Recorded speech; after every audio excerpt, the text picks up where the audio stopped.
twice in their history. That second time is here tonight from the mic.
Welcome to a steamy Sunday night in Indianapolis, Indiana, as we get set to bring you USL Championship soccer. It's the Indy 11 and RGV from the mic in downtown Indy. And Indy, in the midst of their best run of form of the season, just one loss in their last 8 matches, which has included 5 wins. Welcome inside the booth, everybody. Matt Schumacher, Brad Hodder with you. Brad, this team has had a lot of jumbling of lineups. 15 different players have started at least 10 matches this year for Indy. Right now, though, it seems like everything is falling into place exactly as it should at the perfect time. Yeah, you're healthy and you're hitting your rhythm at the right time. You talked about it this last 8-game stretch. Been a lot of plug and play from the coaching staff and change of tactics to make sure that we've got a lineup that we can compete with. But 17 points in the last 8 matches is pretty impressive. Including a very impressive point. One back from the jaws of defeat in their last match against Phoenix, trailing late in the 5th minute of stoppage time. Cam Lindley finding the head of Adrian Quinn. Yeah, it just shows the never quit attitude in this club, whether it's injuries, suspensions, early goals, cards. This team just doesn't quit. The thing I love most about this is Tim Trilk is right behind, ready to clean up anything that comes over the group. That late point, snatching it away from Phoenix, puts Indy in 6th. Memphis and Louisville ahead of them at 4 and 5. They just clinched playoff spots. Indy is very close to clinching.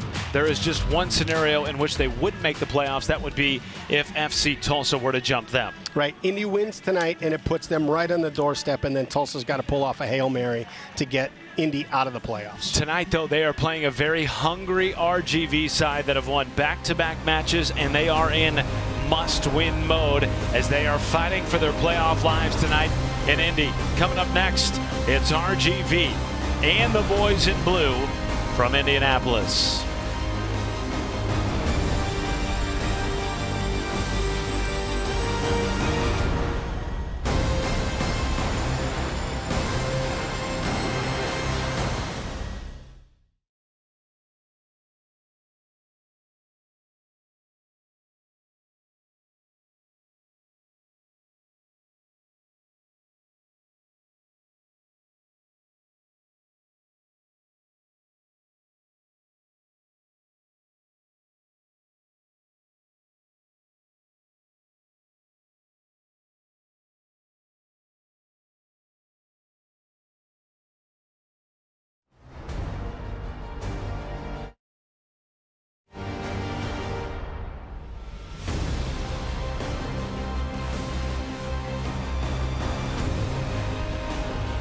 Welcome to a steamy Sunday.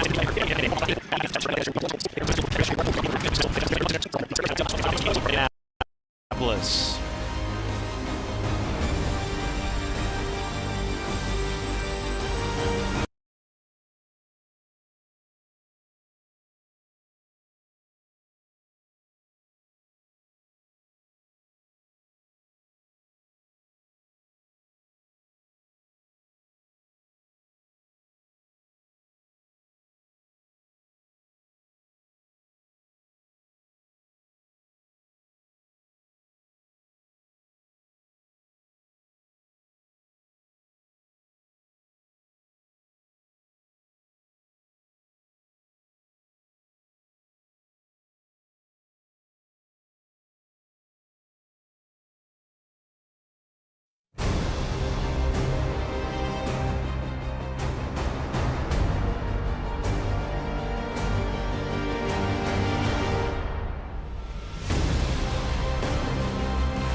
Welcome to a steamy Sunday night in Indianapolis, Indiana, as we get set to bring you USL Championship soccer.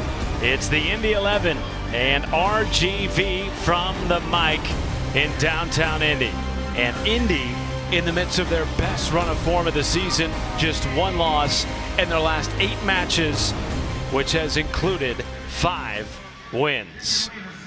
Welcome inside the booth, everybody. Matt Schumacher, Brad Hodder with you. Brad, this team has had a lot of jumbling of lineups. 15 different players have started at least 10 matches this year for Indy. Right now, though, it seems like everything is falling into place exactly as it should at the perfect time. Yeah, you're healthy and you're hitting your rhythm at the right time. You talked about it this last 8-game stretch. Been a lot of plug and play from the coaching staff and change of tactics to make sure that we've got a lineup that we can compete with. But 17 points in the last 8 matches is pretty impressive.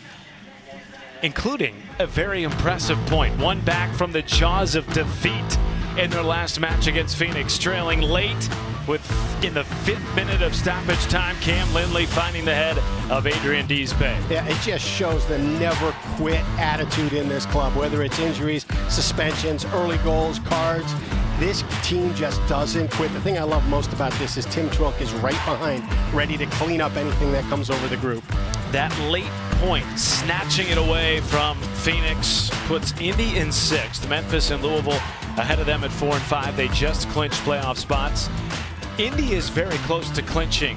There is just one scenario in which they wouldn't make the playoffs. That would be if FC Tulsa were to jump them. Right. Indy wins tonight, and it puts them right on the doorstep, and then Tulsa's got to pull off a Hail Mary to get Indy out of the playoffs. Tonight, though, they are playing a very hungry RGV side that have won back-to-back matches, and they are in must-win mode as they are fighting for their playoff lives tonight in Indy. Coming up next, it's RGV and the boys in blue from Indianapolis.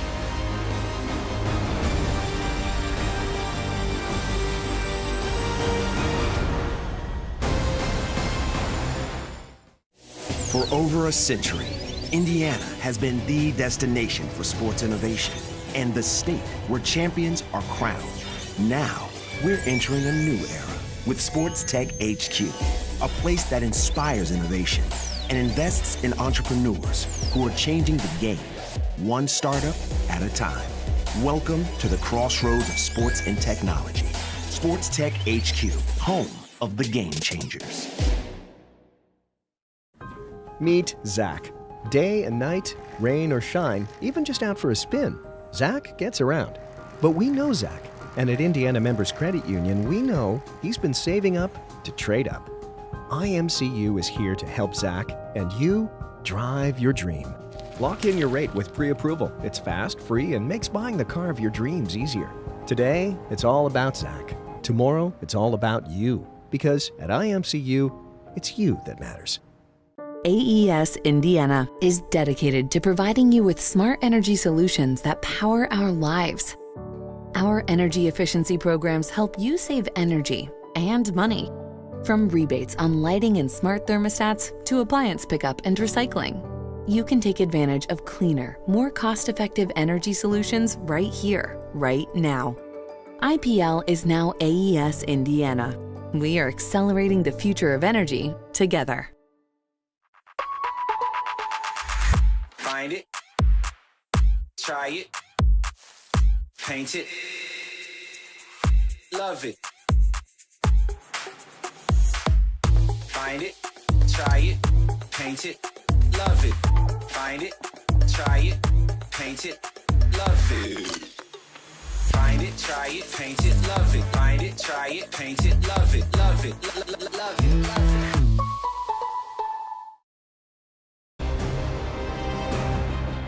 Tonight's match is presented by your Central Indiana Honda dealers. Central Indiana is proud to be Honda's home turf too. Search your local Honda dealer today.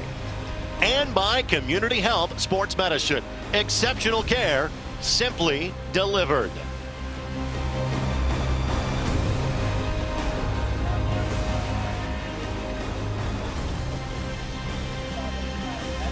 Welcome back to Indianapolis as we get you set for this matchup against RGV and the starting 11 for the boys in blue. Yeah, you look at Stefano Pino up top. Last year, Indy went down to RGV, beat them 2-1. Pino scored both goals.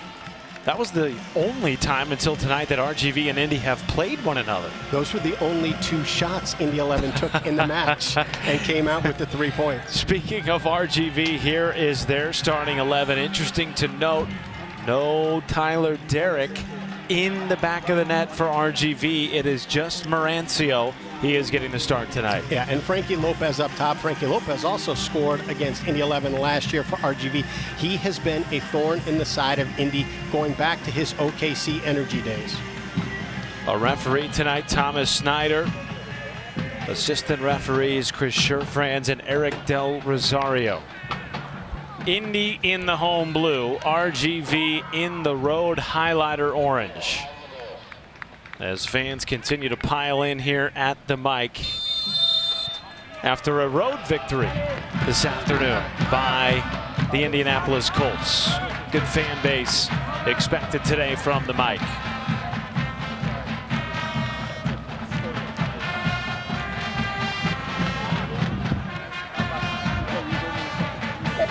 Indy in their best run of form, surely, if you look at the entire course of the season, but especially as of late, Brad, they've lost just 1 match in their last 8 games. Right, and you look at this, the consistency of how they play. It's been a lot of possession, moving that ball, seeing if they can open up a channel, find a lane, and they've been so effective from the outside. Guantani leaves it down, and a chance here for Asante. And quickly cleared off the back line. Indy lead the USL in passes, and they are in the top 3 in pass accuracy. The way they have moved the ball, particularly as of late, has to make Mark Lowry happy. Yeah, and a lot of it comes through Cam Lindley and Aidan Quinn. They're 2 quarterbacks, and it's rare that a team has 2 guys with such playmaking ability and such vision. But those 2 pull the ball off that back line, sometimes sit in between the center backs, and they spray the ball all around the park. We are looking at the injury report brought to you by Community Health Network Sports Medicine, the official sports medicine provider of the Indy 11. The big out today is Aidan Quinn, down with a knee injury. How will that affect the way this Indy 11 attack operates? Of course, he has been one of the best scorers in the USL. Well, 9 goals, 2 assists, but more importantly with that is he sort of sets the tone and the rhythm. A lot of it comes through him. He calms it down with his experience. He calms it down when it gets a little bit chaotic. He knows when to go. He knows when to sit. Robledo back for Mishak Jerome, who's played terrifically this season in the midst of many injuries to this Indy 11 back line. Great touch by Dispay. Sante was whistled for the offside. But early, Indy 11 on the front foot. Yeah, great little theft in the middle third by Dispay, and then quick in transition to get that ball through the box. You had Pino, you had Asante, you had multiple looks at that ball coming through the 18. I believe he's talking to player about that.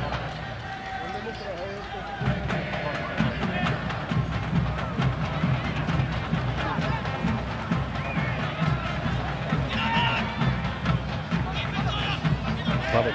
Great possession, but not just possession, but sustained possession in the attacking half. You spend so much more energy when you're having to defend, and if you can get a team that's traveling on a hot day like this, just to have to react instead of being able to possess the ball and dictate play, that's a big win. And not just traveling, but traveling a great distance to get here to Indianapolis from the Rio Grande Valley in Texas. Finally, a chance in the offensive third for RGV. It's been 3 minutes of defending this Indy 11 attack since we kicked it off. That's one of the cruel parts of this game. 3 minutes, you've been on the front foot, you've had the ball completely in your attacking half. One little restart here, and as fate has it sometimes in this wickedly cruel game, this could be the difference maker. Christian Pinzon lining up over the free kick. RGV 8, 10, and 11 in 11th right now in the Western Conference. 5 points back of Monterey Bay, clinging for their playoff lives. Yeah, you mentioned they're playing for their lives and they're 11 back, but it's so tight in the Western Conference. Pinzone on the edge of the 18 and had it knocked away. A corner kick coming the first of the match. That's a clever little restart. I think I couldn't see, but I think it was Lopez on that front. You were able to get a touch right around Trilk.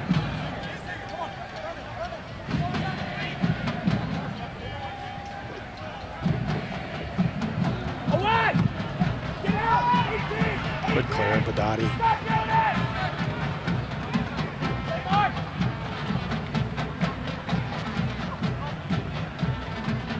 RGV winners of back-to-back matches against Phoenix and Birmingham.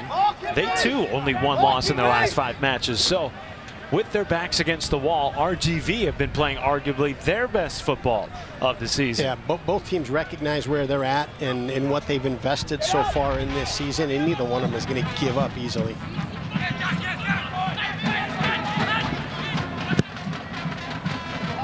Here is Gabriel Benitez. And that's a tough, you talk about the 2 wins. That is a tough 2 wins. Phoenix and Birmingham. The weapons that both of those 2 teams have. Well, just particularly incredible. Phoenix. We saw how difficult they were as an opponent of Indy 11 in their last match. Oh my goodness. Winning until the 5th minute of extra time. 2 players, the 2 top scorers, 17 and 15 goals. 32 goals between their top 2 players. Well, and that's what they've become known for, right? Yep. Especially in recent years in the USL Championship. Solomon Asante, of course, now on the Indy 11, was a superstar for Phoenix in his first couple of seasons in the league, where he racked up some of the most ridiculous statistics we've seen in this league's history. I got it. As we take a look at Brad's keys to the match. Yeah, a couple things for Indy. They got to exploit the wings. This is an area where they have been immensely successful going out wide. RGV is playing with a diamond, a triangle in the middle of the field. And can they get that ball out wide before that triangle can move? And then you got to get Guenzati touches in the 18. He is so effective. Check this out, 10 goals on 40 shots. That's an incredible conversion rate, but 23 shots on goal and 10 goals. It's 50% if he puts that ball on frame. So get him touches in the box. I love when he comes back and he checks as a 9 and is able to stay up and hold possession for the play, but get him touches inside the 18. For RGV, they got to defend. Here's a weird fact. Both of these teams have faced the same number of shots, 115 shots, but RGV has given up 30% more goals, and then they have to convert their chances. They get shots at a ridiculous rate, but the conversion is at a very low place. So they got to be more efficient inside the attacking third. The keys to the match brought to you by your Central Indiana Honda dealer, the official automotive sponsor of the Indy 11, as Jack Blake is taken down and a booking is shown to Michael Knapp.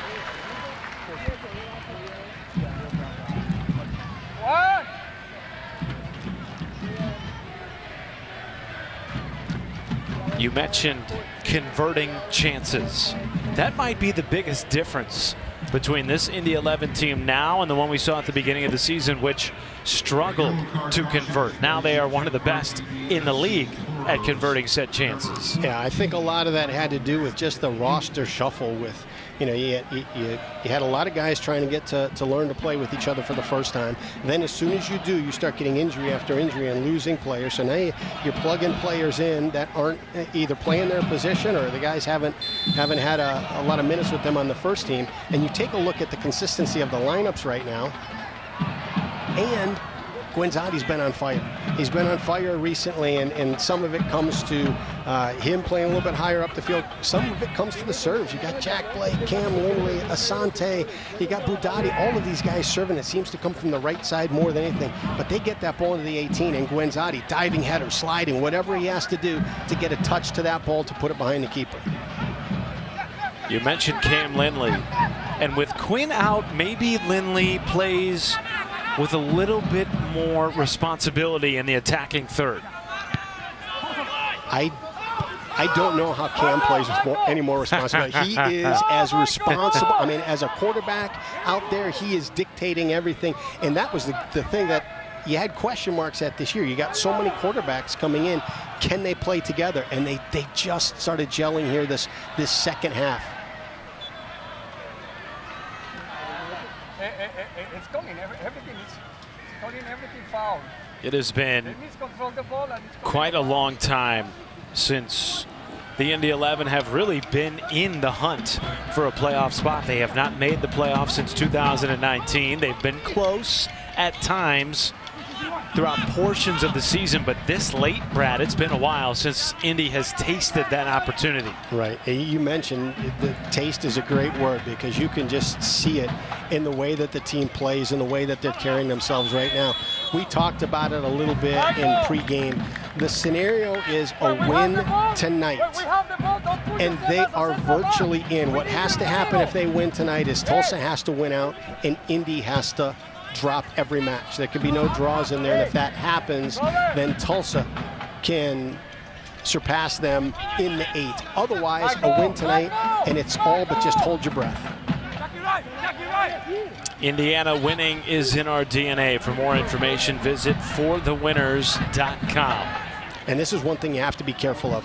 RGV, Frankie Lopez just sits right on the edge of the back line. He's been sitting between the two center backs, just waiting. And here, you get a ball in transition in the middle third, and immediately they play a ball over the top. And as long as Frankie Lopez can time his run correctly, he's going to be able to beat the center backs to the ball. Now, this is an RGV side that lost their leading goal scorer, Wilmer Cabrera Jr., of course, the son of the manager, Wilmer Cabrera Sr.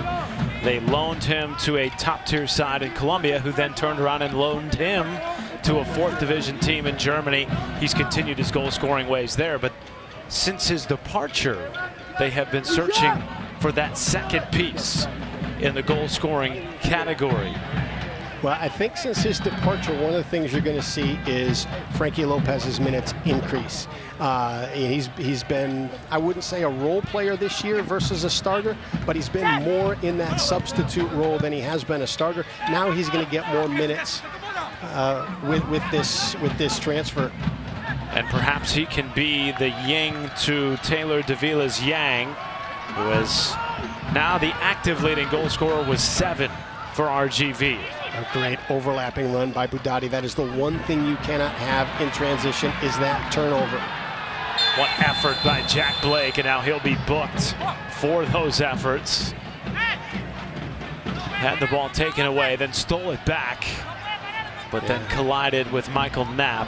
I think if you're RGV, you're like, hey, let's play the advantage. We're out in transition. Right. We got space in the middle of the field. We've got a numbers even situation. Let us run. I believe Wilmer Cabrera was arguing just that from the RGV sideline. Do you know where Cabrera went to school? Keystone Group, specializing in transformational developments, construction management, and investments. 14 red, 8 blue, correct? I'm asking you this question for a personal reason. Okay. Do you know where Cabrera, before he played for RGV, where he went to school? I do. He was a standout superstar at my alma mater, Butler University. Yep, another tie to Indy. Another tie to Indy. It's amazing, a small school like that and the stars that they have produced on the soccer pitch in this league. You know, we had Jared Timmer here for a number of years with Indy 11. He was a terrific defender at Butler. I believe he was on the team that won the Big East Championship in 2013. 3-time captain of Butler. Can you imagine that as a sophomore? You know, being voted captain. So 3-time captain, comes here, has a good career. Now is in Sacramento, who's just tearing it up in the West and being a starter there. So, you know, as much as we got to enjoy him here, it's great to see him continue to play well. And now, as we mentioned, Wilmer Cabrera playing overseas in the 4th division of German football. His father, of course, Wilmer Cabrera, the manager now for RGV, but an international star during his playing days, has coached at the highest of levels here in the United States. You could see it again in this buildup. As soon as RGV wins that ball in transition, they are looking for the feet or the space of Frankie Lopez. Lopez wearing number 9 in orange. And you feel like with Wilmer Cabrera Jr.'s departure, this could be a time for Lopez to emerge. I got a friend who's in the Marines, and he says, and when I've had injuries as a coach, he would come to me and he would have this saying that they have in the Marines. He'd say, look, man down, man up. Cabrera, down and out right now. Frankie Lopez, got to step up. Lopez with 1 goal so far this year.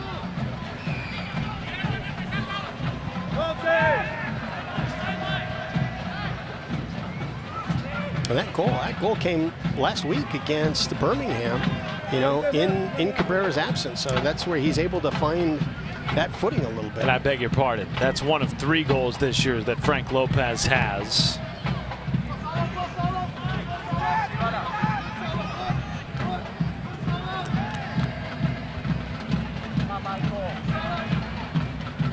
McGowan Insurance is a proud partner of Indy 11. Visit McGowan, INSGRP.com for all your insurance needs. Michael!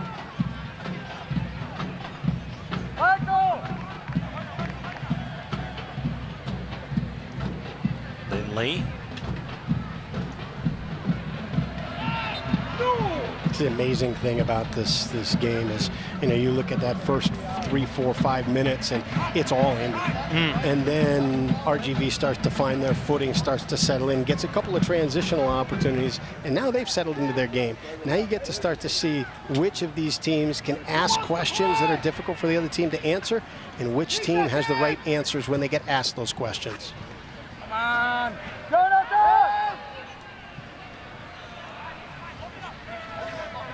Indy's lone loss since August 5th. That was at New Mexico on September the 15th, a 3-2 defeat. And they had a chance to tie that game with a penalty kick late. It was missed by Sebastian Guinzotti, and they ultimately fell 3-2. They could very easily be undefeated in their last 8 coming into the match this evening. They scored an early one in that match, and I think that PK, if I recall correctly, my mind doesn't work that great, especially with 2 weeks a gap in there. But I think we scored early, and then I think that PK would have put Indy up 2-0. And that 2-0 lead would have changed the entire complexion of the game. Without it, then, you know, New Mexico gets the equalizer, and then the game sort of hangs in the balance on who's going to take control at that point. Allowed 3 unanswered goals before getting one back late in the second half. That's rare, because one of the things has been with this team, has been so solid defensively, even with all of the different lineup changes and injuries.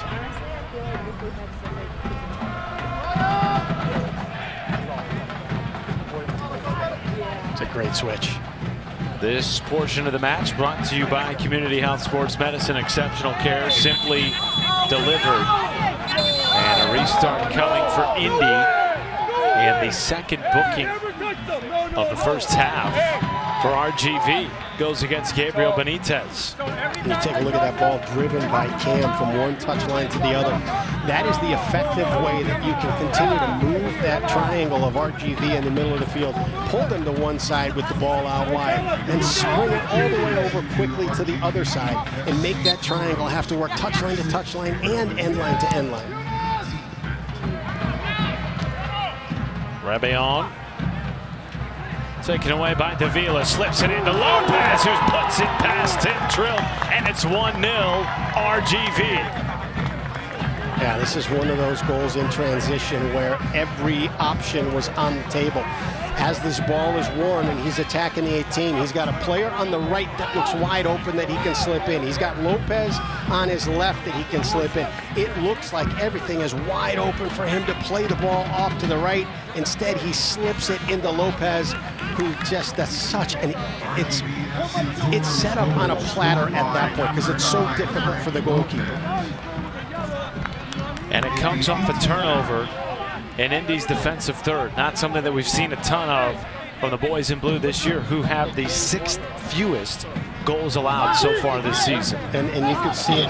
We started to see it in the middle third. We saw it in that back third. As soon as they do win that ball in transition, how quickly can they get it forward? So now Indy find themselves trailing 1-0 after a rapid start for the boys in blue. They had RGV on its heels in the opening 3 minutes. Match has flipped on its head a little bit here. Nearly 20 minutes in. And that's the part. You've given up a goal, and what you can't do at this point, it's early, is to change everything. You've been playing great. You had a turnover, and to RGV's credit, they capitalized on it. But you've had possession, you've had opportunities. Just stay with it. Keep working it.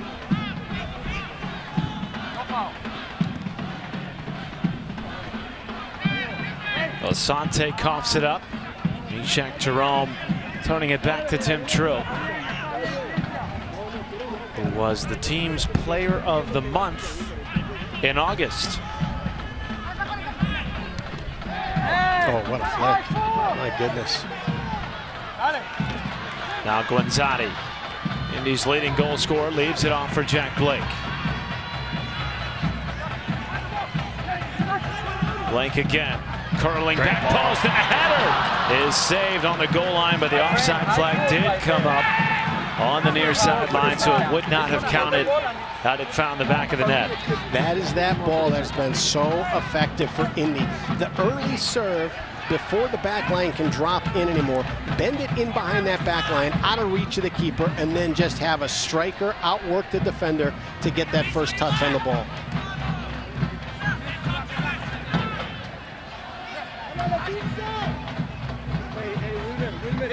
Cristian, acá bien.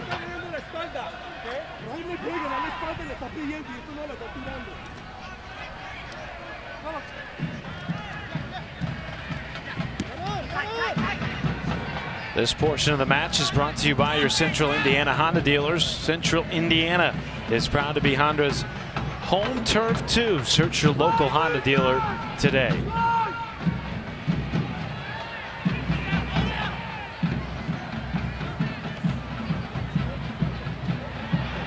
But I like the high press from Indy. Will we see the third booking of the first half for RGV? Indeed we will. A referee tonight, Thomas Snyder, has been a busy man. Are you kidding me? No. Wilmer Cabrera can't believe it. The manager for RGV is giving it to Brandon Fay, our fourth official, who stands in between the benches at the midfield line. It was Harrison Robledo going down and Jonathan Pickett, the man booked. Jonathan Ricketts, rather. So 3 different RGV players picking up yellow cards in the opening 22 minutes of the match. And now a restart coming for Indy. Okay, you dial up the same thing here. Cam to Dispay on the backside. Maybe you hold off on having Trilk overlap.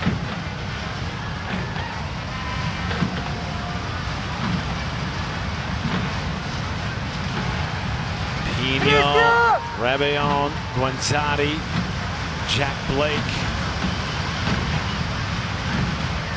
All in the area, as is Adrian Dispay.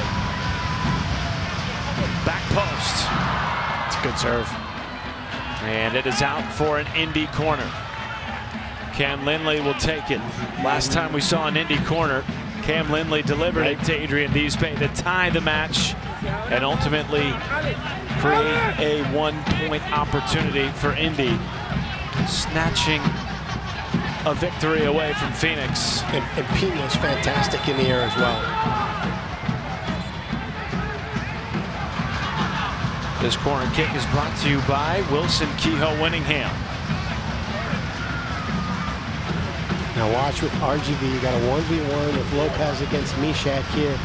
Watch if they get the opportunity to deliver a ball into this space over Mishak and Lopez. Watch him just take off. Lindley the service, back post, Pino just missing, grazing the post perhaps, and it was open. And that is one he will want back when he goes to watch the film on Monday morning. Great serve. Great serve. Pino finds himself in the right place. Goalkeeper can't get over in time. The goal's wide open. Just misstruck it. A lot of power behind that header from Pino. Okay, here's the thing with a great goal scorer like Pino is, when you have one of those that you miss, you come back with a little bit of fire in you. So you're saying we might see another chance for Pino? There's a Pino goal in this match. He's had 2 good looks right now. That one that was called offsides, and that one. 4v4. Asante leading the break. Asante slips it into Guanzani, leaves it off for Lindley, and taken off the back line. Juan Cabezas pushing it forward for Frankie Lopez. Wow, I think that one could have developed a little bit better. You had a 4-on-4. You had Cam Lindley joining in to make it a 5-on-4. Oh, it's just, it was a push from behind.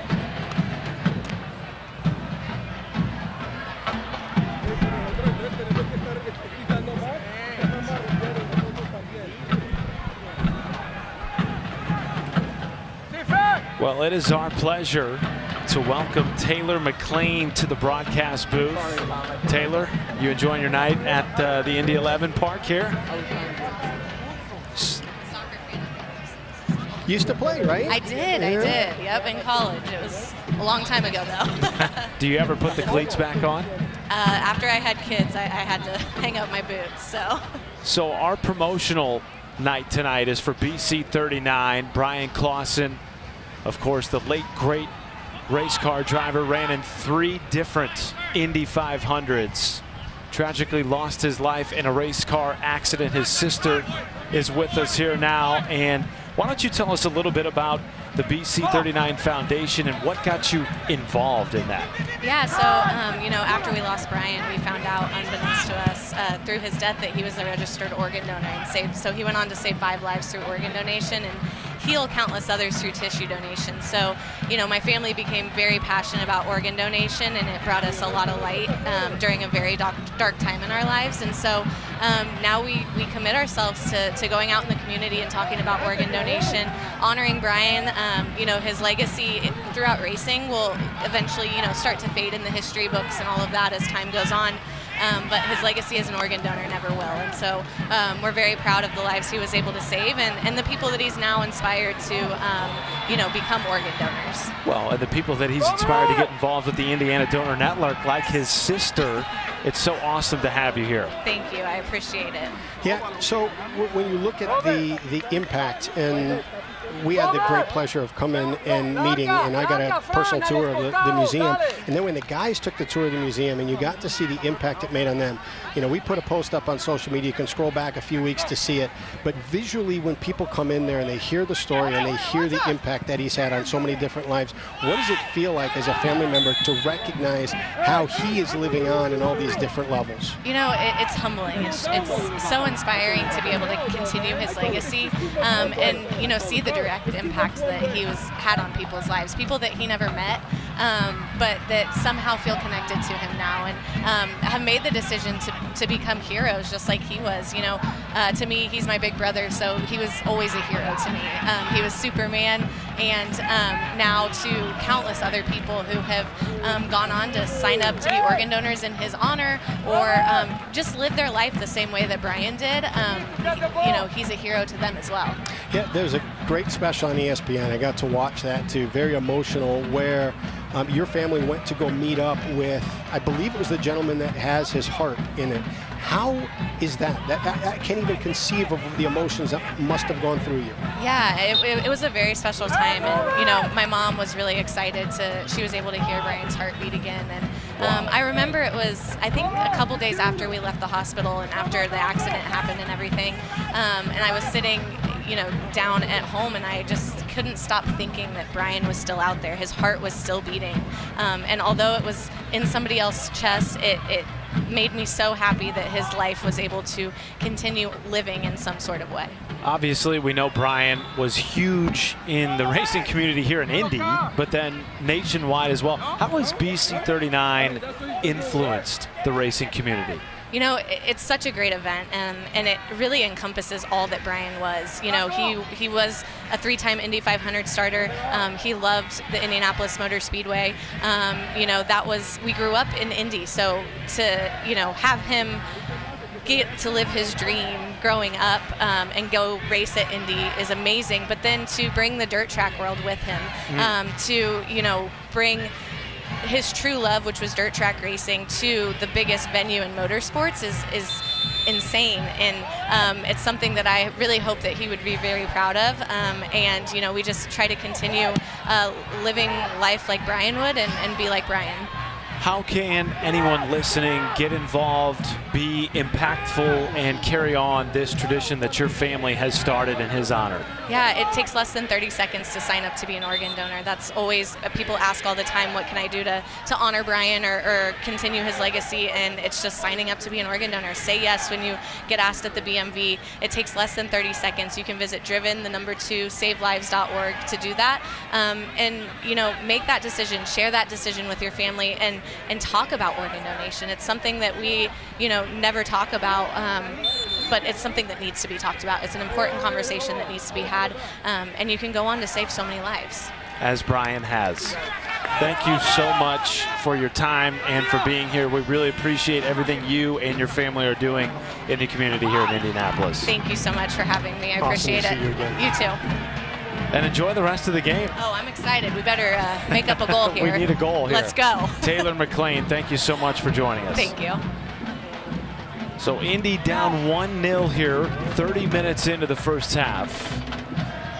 Searching for that equalizing goal, but tonight is more than just about a football match with the promotional night here in Indy and sort of what is the undercurrent of this game that we are watching go back and forth. Yeah, the emotion of it is incredible. I think I'm not a dirt track guy. I didn't grow up in dirt track. My sons wanted to do it, so I've been around it a little bit.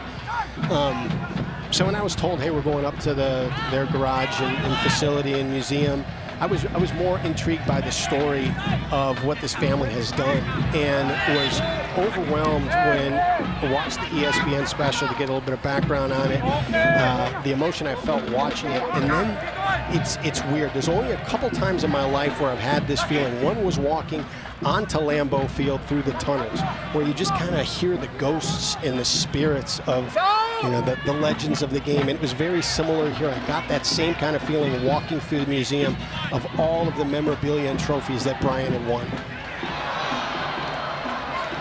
It is remarkable that Brian Clausen's family was able to meet the person who now has his heart, the heart that saved that person's life. And when you hear that story and you get to stand next to Brian's sister, it really brings it from a sort of in the shadows conversation, or as their family found out, something that they never conversed about, to something that becomes very, very real and very, very substantive. Exactly. And, you know, thrilled that Indy 11 could be involved. JJ, who works in our community relations department, is a big dirt track guy and knows the family, and was able to facilitate this, and the opportunity to bring more people to organ donation and to bring more people to this story is just something that Indy 11 got so excited to be a part of. There are jerseys for sale tonight with the last name Clausen stitched to the back and the BC39 logo in honor of Brian Clausen and all that his family have carried on in his honor with the Indiana Donor Network. And again, as his sister Taylor mentioned, if you are so inclined, it takes just 30 seconds tonight. You can go do it right now, or the next time you're at the BMV renewing your driver's license, check yes to be an organ donor. Yep, the players wore those Clausen jerseys for warm-ups, and those are being auctioned off. signed by the player, so you can go online, you can put a bid in, and contribute that way as well. And if you're interested to learn more about those jerseys, stay tuned. Don't change the dial, because we'll have more information on those jerseys at halftime, which is now just less than 15 minutes away. Indy trailing 1-0 after a turnover resulted in a Frankie Lopez goal, tucking it past the left arm of Tim Trilk. Great opportunity for Indy to equalize here. Lindley, the service. There have been a number of restarts tonight for Indy in dangerous positions. Cam Lindley serving in a couple of corners. The best opportunity of the night was about 10 minutes ago. Stefano Pino left wide open, unmarked back post. Could not find the back of the net.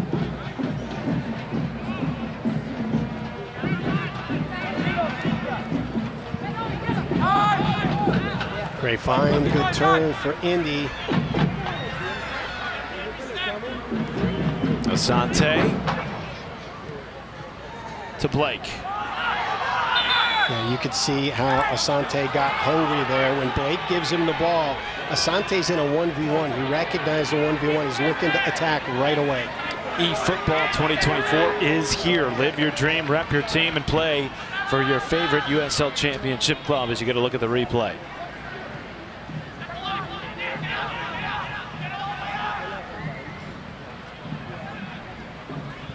Great step by Budati.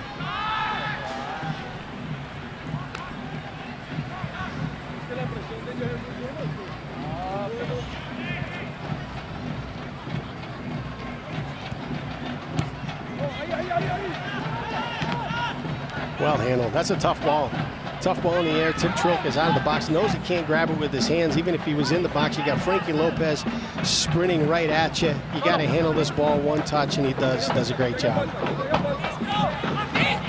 Your impressions of this first half as Lopez has it on the edge of the 18. Down he goes. Defended well by Adrian Dizpe, and a handball is called. Well, initially, you know, it looked like it was going to be more of a tactical chess match, and it's turned into a lot of transition and restarts.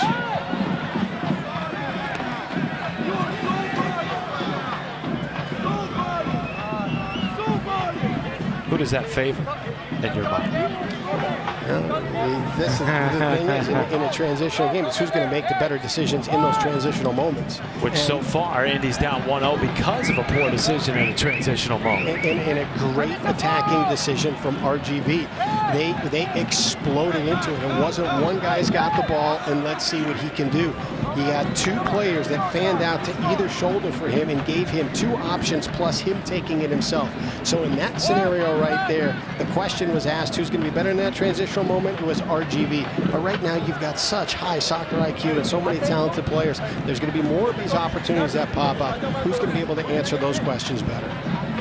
Maybe the question right now for RGV is, will Lopez be able to go the rest of this match? Being tended to by the RGV training staff. So now we will certainly have some extra stoppage time. A shot there of Wilmer Cabrera. Talking with Michael Knapp. One of their new faces.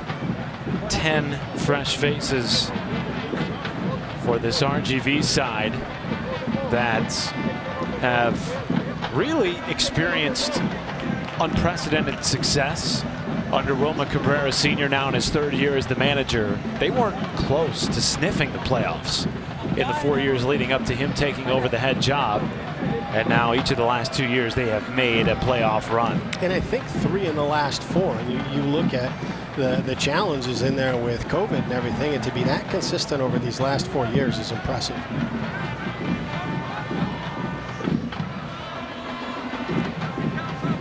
Show your Indy 11 pride and get your exclusive IMCU Indy 11 debit card at any IMCU branch or online at imcu.com today.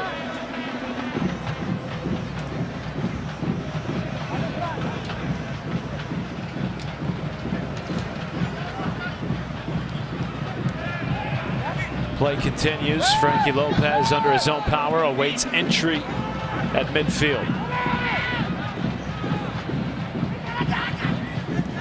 There it is. Find a player open in the middle third, work it into him, and then play that ball into Lopez's space and see what he can do.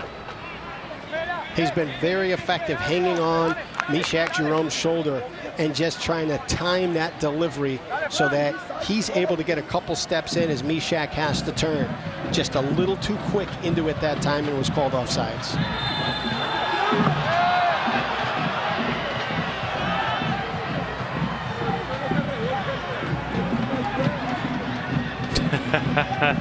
A wave of the finger of Yunus Boudadi, which perfectly encapsulates his head coach's attitude towards his last call. Thought that there was a dive there from Ricketts of RGV.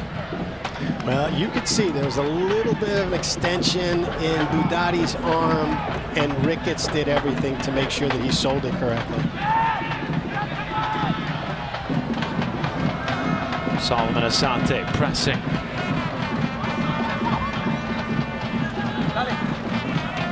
Great job breaking the press by RGV. That's the frustrating part about pressing. So many good things can happen when you have a coordinated press, and you're spending so much energy to try and squeeze the ball and squeeze the space for the other team that it's just gutting when they're able to break the press and get all that space on the opposite side of the field. Keystone Group, specializing in transformational developments, construction management, and investments. Asante wins it back. Pino nudged off the ball. And well defended by Frank Nadarse. Brilliant defending. Just enough of a nudge to prevent Pino from being able to break through.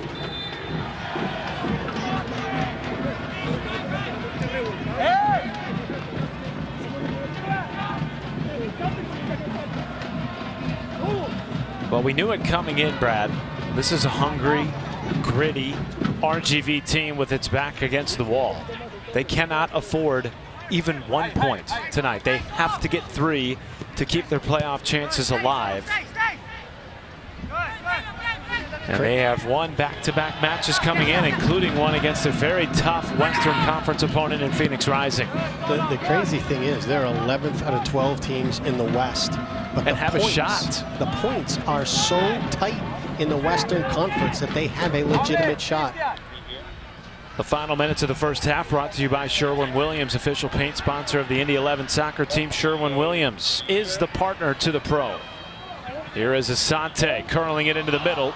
Robledo let it go through the legs.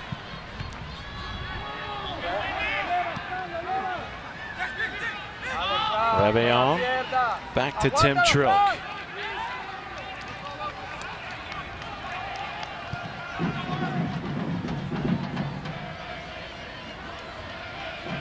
Great crowd.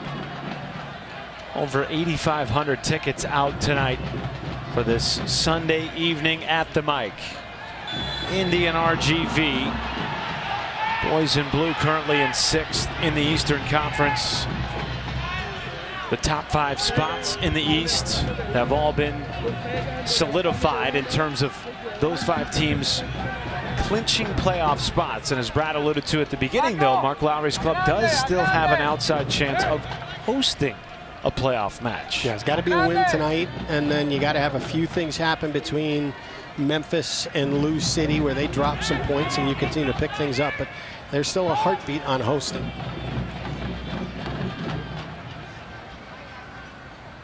Not sure I agree with that call on that restart. I love the way Frankie Lopez plays, just all out, scrap, fight for everything. But he's down on the ground, lunges at the ball, and he put himself into a dangerous position at that point.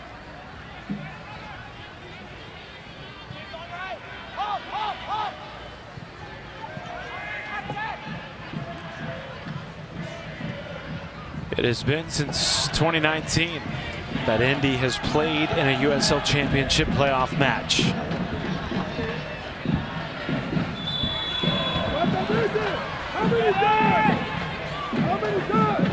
Hyatt Place and Hyatt House, downtown Indianapolis. Experience comfort in downtown Indy.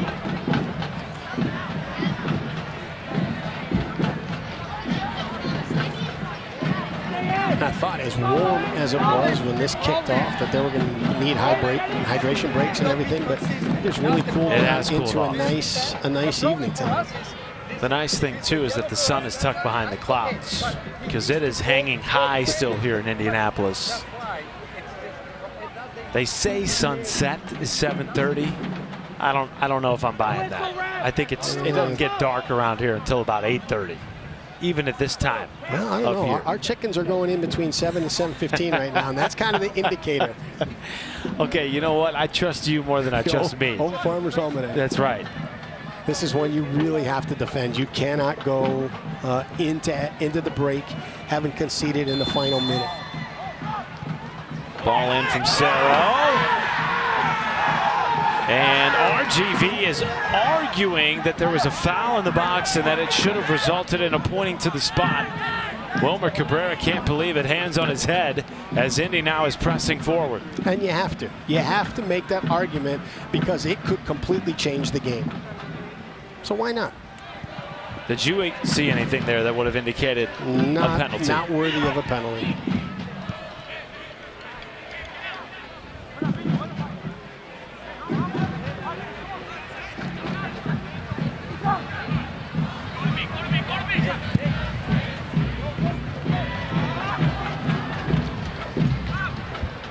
Pino trying to win it back for Indy.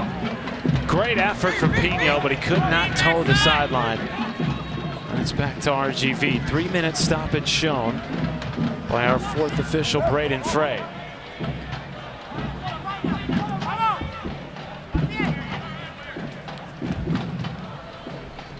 Can't watch the match? Turn on SiriusXM FC 157, North America's only 24/7 source for engaging soccer talk, including USL All Access Tuesday night 7 Eastern, plus your live matches from the USL, MLS, English Premier League, and much more. All on SiriusXM FC 157 and on the SXM app. Frank Lopez has been on the ground a lot in this first half. I love him as a player. I love the way he plays. But in this match right now, he's kind of moved into that protected class. Well, if there's one man who can move into that class, I guess it would be the man who has scored the lone goal so far tonight. Here is you got to let teams defend him. Spoken like a true coach. You know, you take a look at some of it. Yeah, I agree that going over the ball, there's been some fouls, there's been some tough stuff, but yeah, there's been some stuff that's a little bit soft, and he's kind of moved into that place right now where he goes down on the ground and the whistle goes to the mouth.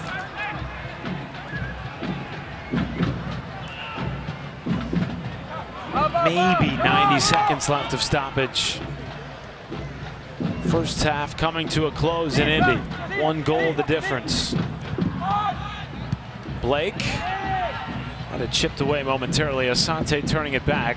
Yeah, a couple sloppy balls in the back. You know, one off pace to Dispay. That ball into Blake, almost picked off. Budati doing nicely to keep possession. Ledo. Asante calling for it. Instead, it goes into the middle. Great ball. Reveillon. Nobody home. It was Guinzati making a run back post, but not enough behind the pass, or Guinzati not taking the perfect angle to get it. It's a great serve. Reveillon does a great job of winning that ball. Just needed to drive it back a little flatter across the 6 to eliminate the keeper. Now Reveillon down. Wilmer Cabrera arguing. This will be the 4th booking of the first half, and it goes against the goal scorer, Frankie Lopez.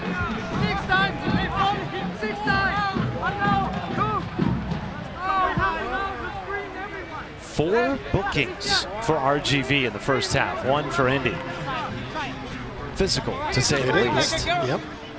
And that's what you're going to get here when there's 4 or 5 games left in the season, and both teams are trying to make sure that they can secure a spot in postseason. It is nip and tuck for both. Coming down the home stretch of the USL Championship regular season, Indy in 6th in the East. RGV, if you can believe it, in 11th, but still have an outside shot of making the Western Conference playoffs. So I love Guanzotti's willingness to come back, serve as the target and build. But I like him so much higher up the field and in position to be able to have a ball served in that he can go and do what he's so talented at doing. And that will do it. First frame is down in Indianapolis.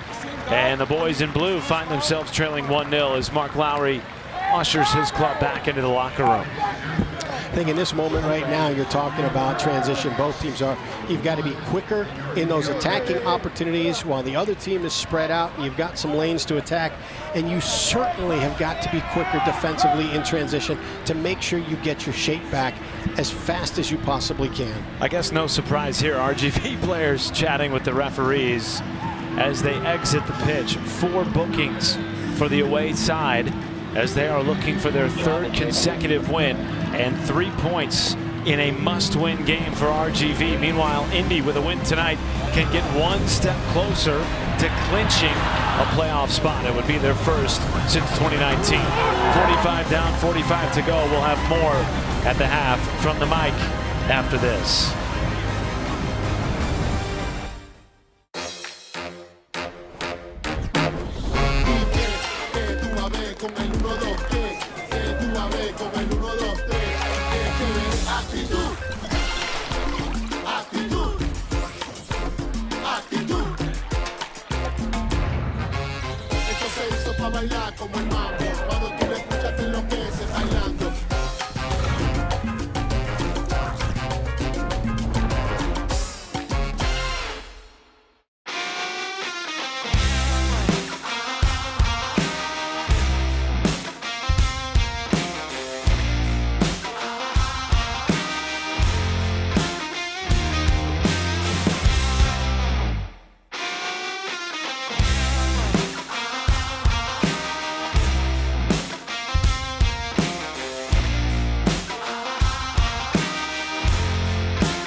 It's very true that it takes a village to raise a child.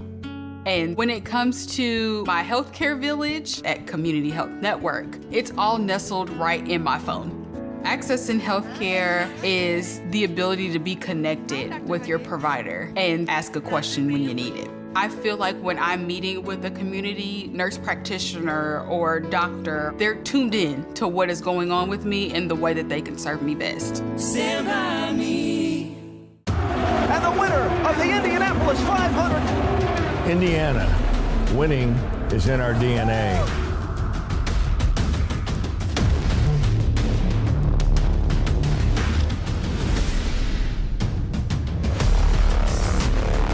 And we're winning the future with $22 billion in new business investment, building an economy of the future with unprecedented momentum.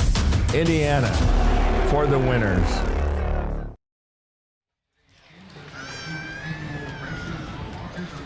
Welcome back to the mic. It is BC 39 night in honor of the late, great race car driver Brian Clausen.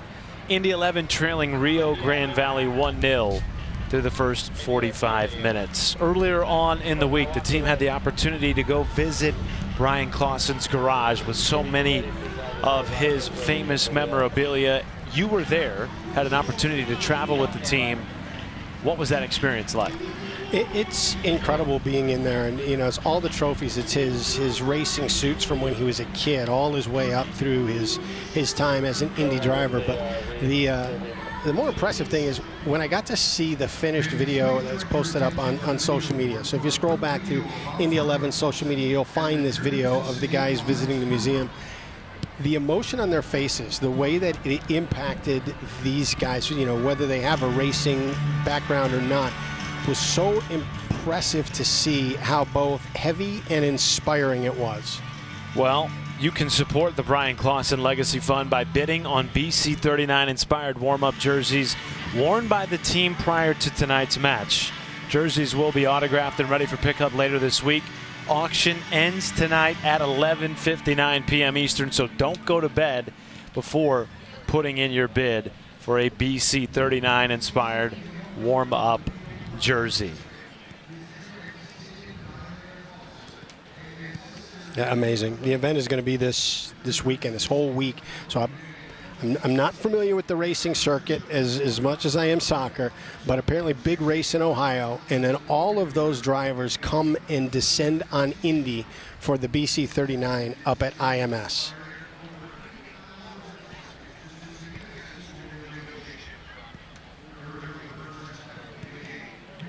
As we shift gears and touch on the team of the week in the USL. And it has been a very interesting week in the USL Championship. Lots of movement, especially in the Western Conference, with 11 teams separated by so few points. Right, and you look at this, and you look at Arteaga and Dennis in the weeks that they had, just terrific. And it's incredible to see how these names keep popping up consistently. Many goal scorers in there, Arteaga being one of those, a former Indy 11 goal scorer, somebody that they had to work hard to replace coming into this season. They have done that here late in the season. Now they're trying to find a goal and a goal scorer here in the second half. Indy trail 1-0, 45 down, 45 to go. We'll have more throughout the rest of the halftime after this.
We all have goals.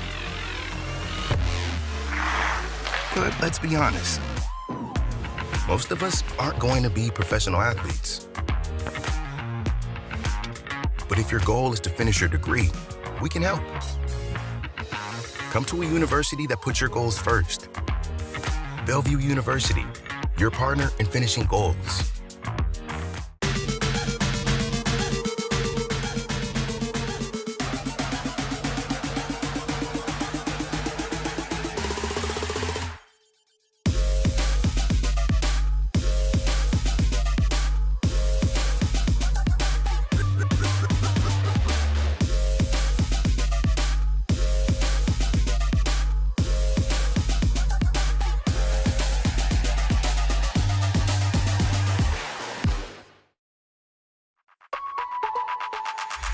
Find it, try it, paint it, love it.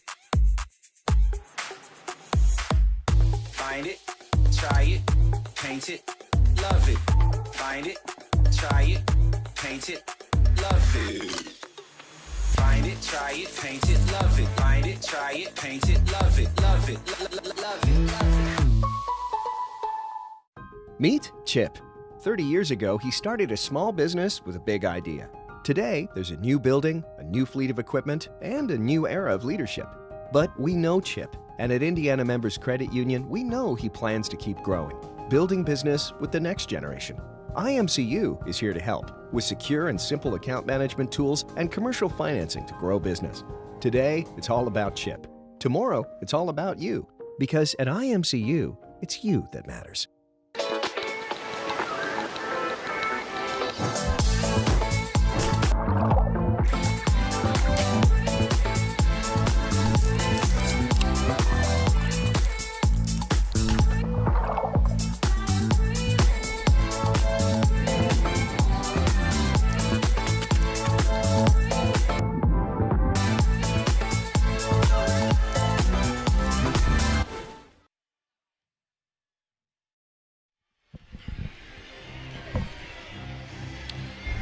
(1-0) the deficit for the boys in blue as we bring you back at halftime. Rio Grande Valley looking for another W. They have won back-to-back matches. They need a win here tonight in order to keep their playoff hopes alive as we take a look at the news and notes around the USL. And of course, the USL is celebrating Hispanic Latino Heritage Month with stories, events, and more, bringing to life this special celebration across the league.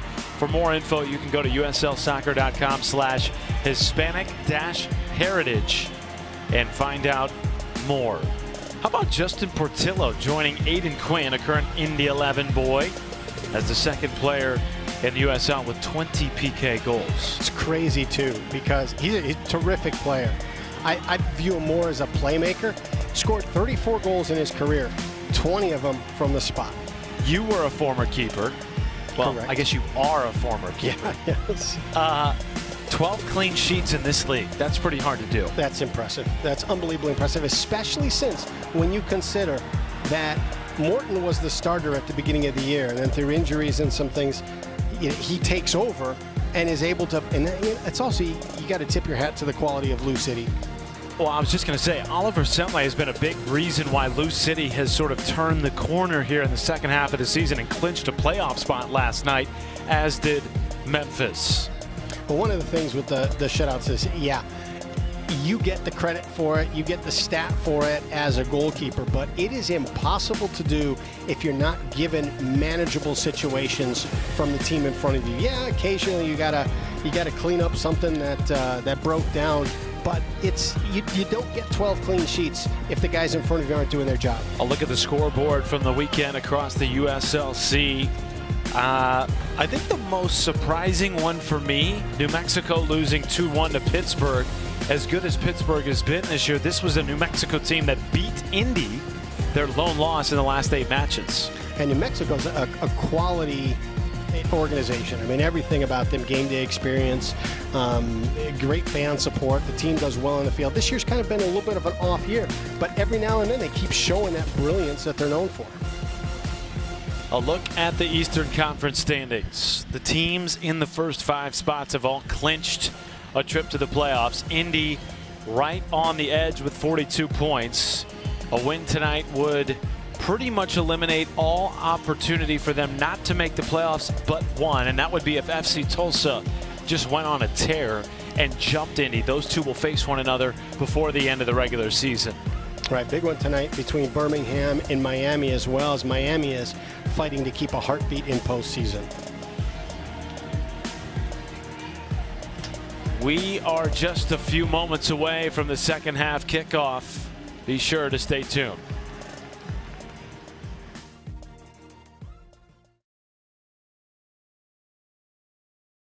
When your cat's a meme and your dog is too. And it's hard to know what's fake or true. Just raise a glass with a friend or two.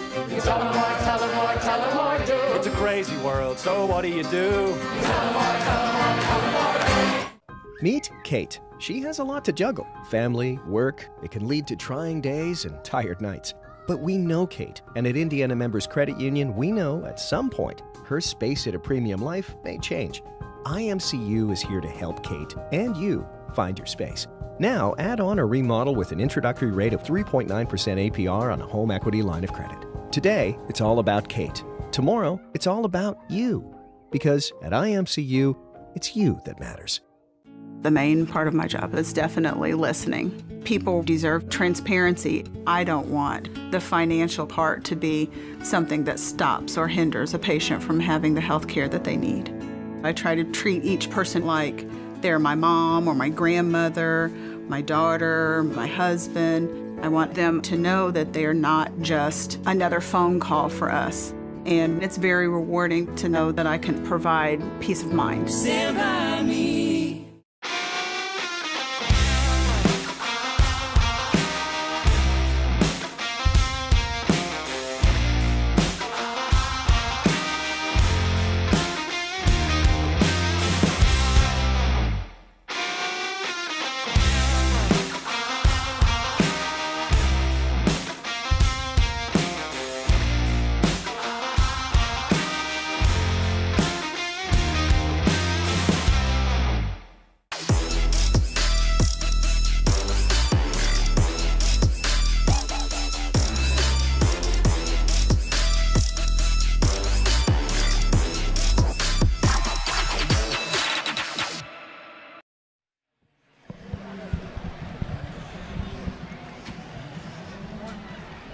1-goal deficit as Indy 11 and RGV get set to start the second half.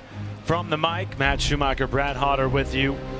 Both teams in playoff contention. Indy a little bit more so than RGV, although RGV with a win tonight keeps their playoff hopes alive. They are standing on their last leg, literally. They need 3 points in all of their matches to close the season in order to have a chance to make the Western Conference playoffs. And the crazy thing is the momentum that it builds. You talk about these last 2 matches where they've pulled 3 points. They pull another one here. It starts to become a little bit more belief, a little bit more momentum that they're able to work off of. Almost like achieving the impossible goal is actually possible. Exactly. You start believing in it a little bit more with every victory. Down again is Frankie Lopez, the man who has made the difference in this match with a goal about midway through the first 45. His 4th goal of the season, and it came on a turnover by Indy's back line. Yep, yellow card here to Robbie Dambrot, who came in for Rebion, and I like this move. Love the way Rebion's playing, but what this allows is you can now move Yunus Boudadi over to the right side where he is so incredibly effective. He's pulled 4 assists from that point. The other sub is Douglas Martinez in for Pino, and Martinez brings a little bit for Indy what Frankie Lopez is delivering for RGV. He is that home run threat. He's that guy that can sit right on the edge. You lay it over the top, and he can use his pace to chase it down. He has been a terrific addition this season, coming over in March from Sacramento, a team that we talked about earlier in the night as having so much success in the Western Conference this year. Martinez already with 3 goals since joining the club in March. They would love for him to get on the score sheet tonight and level it at 1 apiece. And you can see it right there. Guenzati picks up the ball right at midfield. Immediately he's looking to see where Martinez is, and Martinez is off looking to make that sprint into space, and the ball just wasn't able to be delivered. You know, at the beginning of the year, Martinez was more of a playmaker. Plays were coming, runners were coming off of him, and he was leading to goals in that capacity. Those 3 goals that he scored, they've really been here in the second half of the season.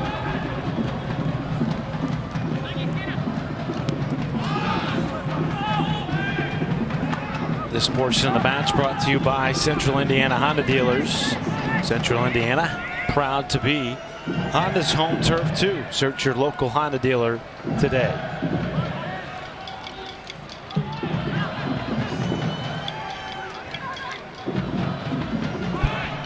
Good press from RGV, just making it so difficult for Indy 11 to break that first line.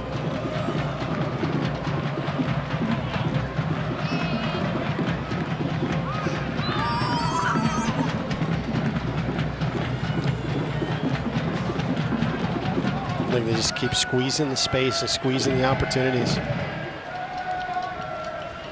And here, this is where Indy's got to be quick, getting it out to the other side.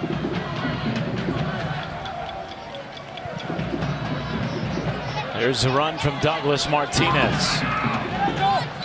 Robledo coming on, and a nice play defensively by Juan Cabezas.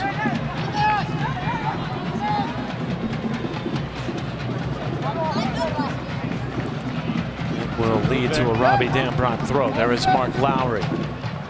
Did not seem pleased taking his position at midfield, coming out of the halftime locker room. Perhaps because his team started off so well. First 3 minutes were completely controlled by Indianapolis, and then it was a bit of an inauspicious close to the first half, which could have led to RGV taking a 2-goal lead. And I think some of it is the profession. You know, when you choose this profession, it's one in a bitter, angry day to the next. So you're done, you know, whether you're down a goal in this match, you could be up a goal and you're going to be upset that you're not up 3 because you missed a couple of chances. And then as soon as this game's over, let's say you come back and win it, and it's a joyful moment because you came from behind to pull the 3 points. Now you're angry about what's going to come up, and you're starting to prepare for that next match. Is that why you got out of coaching? That's why I lost my hair. That's why, no, I really enjoyed it. I enjoyed it, but it is a crazy, crazy profession. Especially this sport. A little bit different than pretty much any other sport, because you can be playing a spectacular game and just not have found that form in front of net and you lose on a counter or some sort of a giveaway in your own third. Well, here's the thing. This is, I think when you start looking at soccer tactics and stuff, there's a lot of philosophy based in there. How you want to, develop your attack, where you want to press, where you want to set traps defensively. When you take a look, let's use baseball as an example. You got every statistic possible. Hey, we need to shift the fielders here because 75% of the time it goes into this gap. And so when you make those moves as a baseball manager, thought it might get through. When you make those moves as a baseball manager, everybody's like, hey, I get it. He played the statistics. Every now and then you step out of it, you play your gut, you go against the statistics. But there's so much room for doubt in soccer because it's so philosophically based. One of RGV's changes at the half, Alex Monis in at left back, replacing Robert Coronado. All of our subs brought to you by Jiffy Lube.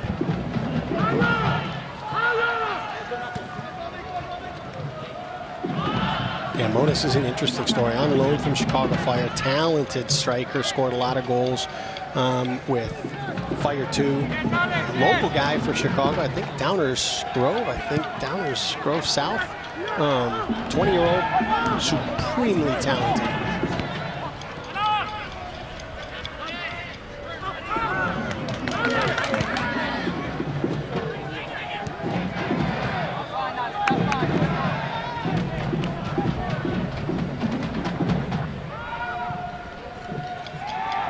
The thing that he brings a little bit of pace and creativity off of Lopez's shoulder. So now if you're going to start to load up in the middle to jam Frankie Lopez's space, that's going to open up a little bit for Monis out on the right side. This match is brought to you by Community Health Sports Medicine. Exceptional care simply delivered. Oh, great ball.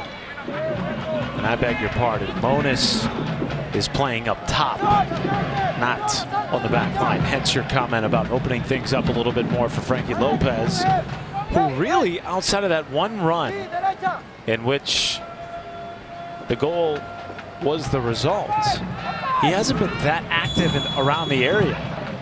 Right, not around the area, but what he's done because of the physical play that he's had and some of the legitimate fouls that have happened and some of the calls that he's earned. He's been able to get restart after restart after restart right in the attacking third for RGV.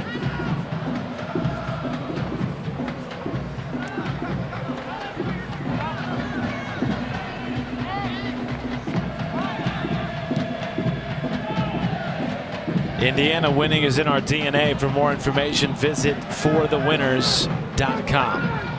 Monis making a run. Here is Lopez. Instead, he slips it into the middle. Pin zone. Dribbling it past Trilk. Then back into the middle. Trilk stops it. Kicked off the goal line by Ronnie Dambrot. What a stop by Trilk and Dambrot. Absolutely incredible save. Inches, maybe millimeters from being a two-goal game. This is unbelievable. Trilk comes in, makes it great, just absolutely unbelievable. Monis is calling for a handball. Trilk saved it with his hand, calling for a handball because he just couldn't even believe it as well. Unreal. Ridiculous save.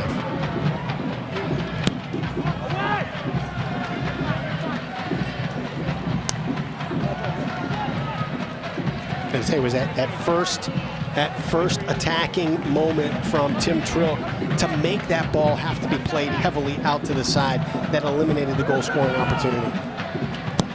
This corner kick brought to you by Wilson Kehoe Winningham. Dealt with by Cam Lindley. Douglas Martinez making a run, as is Solomon Asante.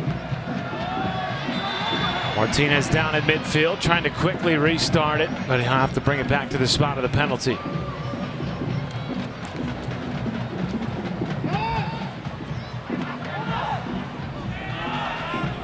And I like the thought on the quick restart. I think everything's got to be a little bit quicker. It's turned into a transition and restart game, so the transitions and the restarts got to play a little bit quicker before the other team has the chance to get their shape and get numbers behind the ball. Physical tackle from Harrison Robledo, and he will be booked. Second Indy 11 booking of the match. 4 for RGV in the first half, and it's Ricketts just taking an extra stretch after finding the turf. Jack Blake having a chat with our referee, Thomas Snyder.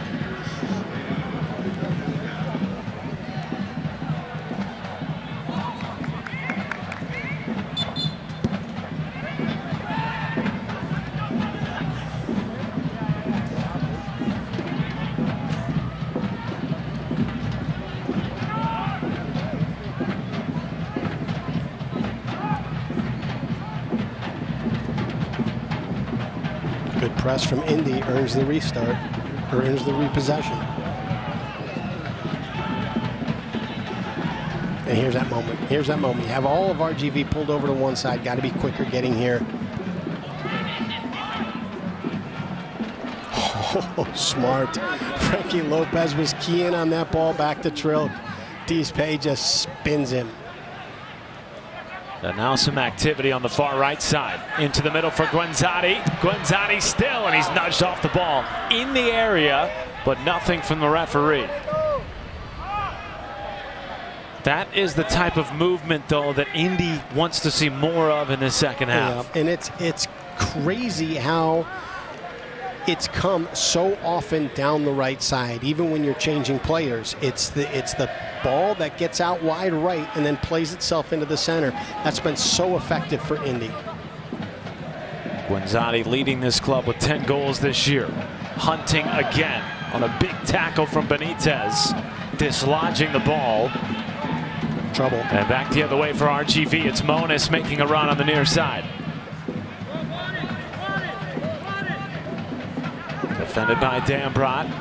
Robledo comes in. Davila gives it away. Indy caught a bit of a break there in transition. It was such a bad ball to Monis that he had to take some time to settle it, get it under control, and that allowed Indy to get 8 players back behind the ball. Those are the frustrating ones. They sort of go unnoticed over the course of the game, but yep. You have that moment where you can put that nail in the coffin, and it's just one bad ball that destroys the play. And it comes on the heels of another moment in which they had the ball on the doorstep. Oh my goodness, what a save. Coronado scorched it off the chest of Trilk, and then it was finally cleared away by Robbie Dambrot about 5 minutes ago. RGV with the ball on the goal line. Could not put it away. So, you know, as a former goalkeeper, I might make that my screensaver. That little moment. Trilk has had a number of highlight reel type saves this year. 4 clean sheets. Of course, taking over the starting spot for Ertl, who went down with injury, and has been exceptional. The 23-year-old from Rockford, Illinois. Well, I liken it to if you legitimately want to win the Super Bowl, you got to have 2 guys that can start at quarterback. In case one guy goes down, you got to have a guy that can step in and can lead the team. And it's the same in soccer. If you expect to win a championship, you have got to have 2 starting level goalkeepers. Well, and last year he came to Indy, did Trilk, from Chattanooga, and started a stretch of games toward the back end of the season, was in a keeper battle really all of last year. Similarly, this season, in a battle, finds his way into the starting spot due to injury, and has been really instrumental in this stretch run by Indy. They've lost just 1 match in their last 8, and they have won 5 of those. And it's incredibly difficult to be a starting level goalkeeper and to have to wait your moment and to have to do it twice and then to be able to respond both times. It takes a special guy, but that, you know, you take a look at Yannick, you take a look at Tim Trilk, you've got 2 starting level goalkeepers who are all in.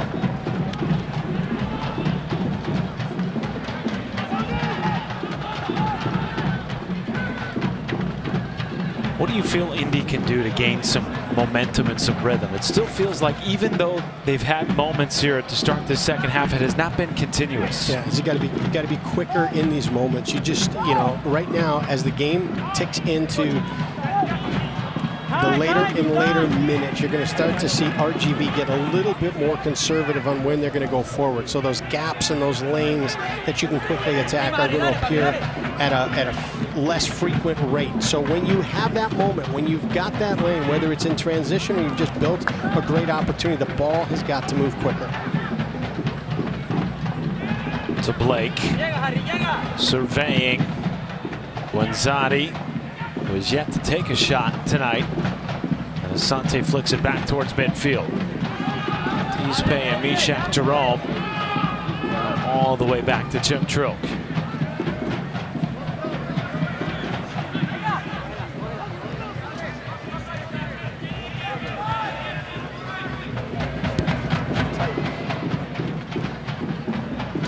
And as you get into the final 25-30 minutes of this match, one thing, both of these teams have spent a lot of energy pressing defensively. Oh, what a great ball. What a great ball.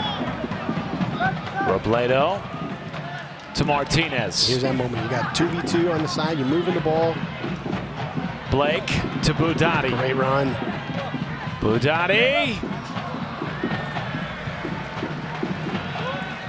Denny Company's tearing down the past so you can build the future. So you look at the energy that gets expended defensively with both teams high pressing. The tank gets a little bit empty. So now you take a look in those transitional moments when you've got to be more efficient, when you've got to be more effective, when you've got to be cleaner on the delivery of the ball. It's tougher to do when your legs are a little bit heavy and there's a little bit of fatigue that starts to erode technique. This corner kick is brought to you by Wilson Kehoe Winningham. Opportunity for Indy to find the equalizer in the 62nd minute. Back post. Tispe got a head on it, but not directed towards the frame. And now a couple of RGV players are down after the collision.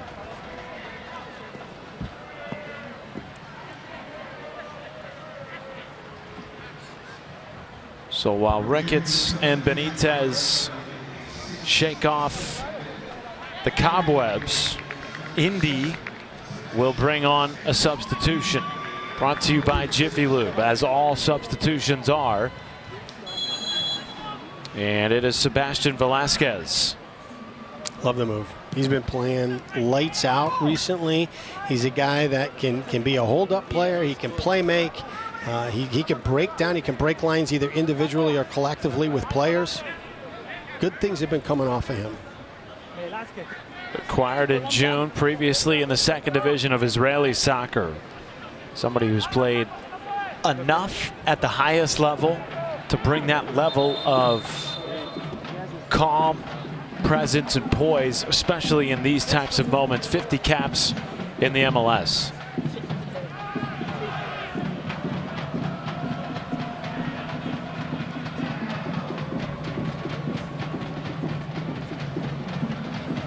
Blake. Good build. To Asante. Guanzati looking for Douglas Martinez. Good little probing ball. Keystone Group, specializing in transformational developments, construction management, and investments.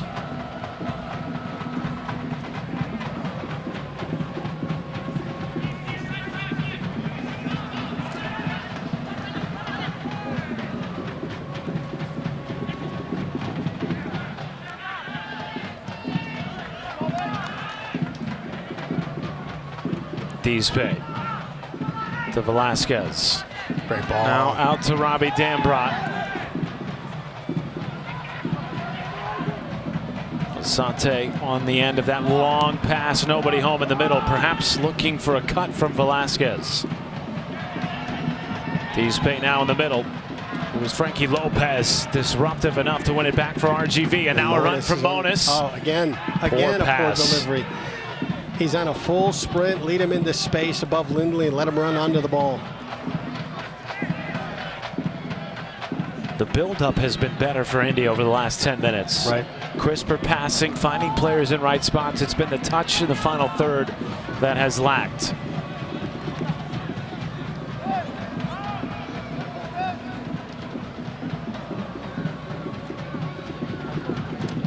Blake. Look at how many orange jerseys are on the ball. They are squeezing the space. Dambrot driving it forward with the left leg about 3 feet wide of the post. But a good effort in trying to take advantage of that space that was left over to him because of that squeezing that you referenced. And if you take a look at it, if RGV is going to commit that many bodies to the ball that's out wide in the attacking third, Indy's got to break that press, quickly move it over just like they did to Dambrot, and take a look. Do they have an opportunity for a 1v1 to take the ball into that front post and then maybe slot it backwards, or is it the early serve backwards with players crashing the back post? Dambrot and Lindley taking advantage of this stoppage for a little makeshift hydration break. The heat has subsided substantially as we have gotten into the later stages. Speaking of hydration or lack thereof, have you heard of Mom Water? I have heard of Mom Water. Refreshing, fruit-infused vodka with water, zero carbonation, zero sugar, zero carbs, only 90 calories. Perfect game day drink. Founded in Indiana, now a proud partner of the Indy 11. Love it. Love the Indiana roots. Please drink and enjoy responsibly. I will. I will. Coincidentally, my wife is a fan of Mom Water. She's a mom, too. She is a mom of 2. And I am not just saying this because we are partners with Mom Water. I'm not a paid actor. This is a real-life testimony. Okay? 2 young Frankie kids. Lopez. Yes, 2 little kids at home. Frankie Lopez comes off a really nice night for him. Not just the lone goal, but all the activity that he created for RGV. And now Cristiano Francois comes on.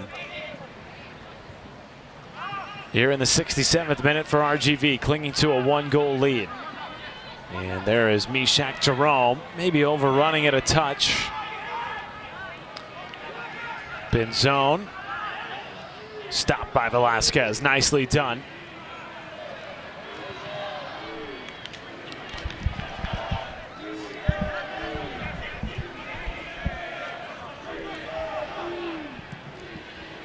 Have they made a dad water yet? Is that a thing? They have.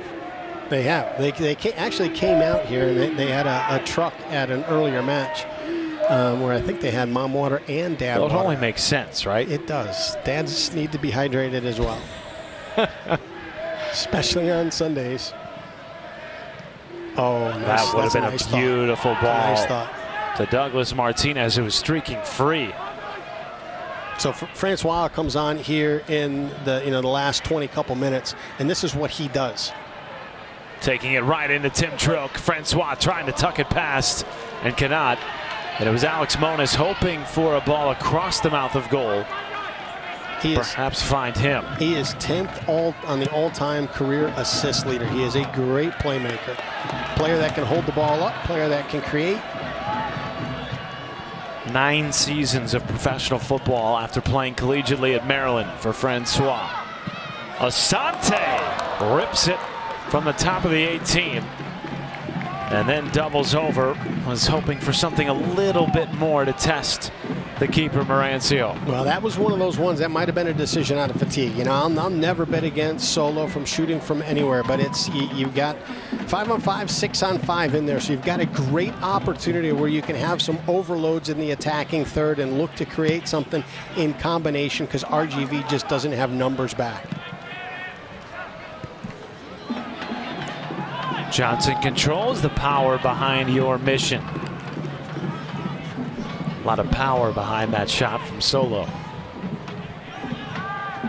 He's done it a few times. Yes, he has.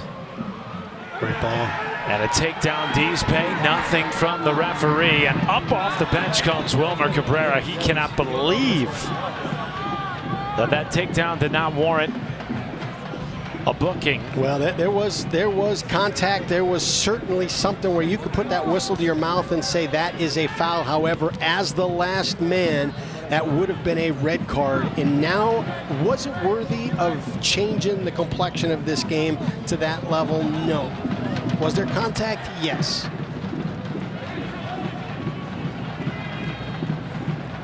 Budati. Nice tackle from Benitez, rolling it away, and now a throw coming from Douglas Martinez. Quickly into Asante. Budati driving forward and out for a goal kick.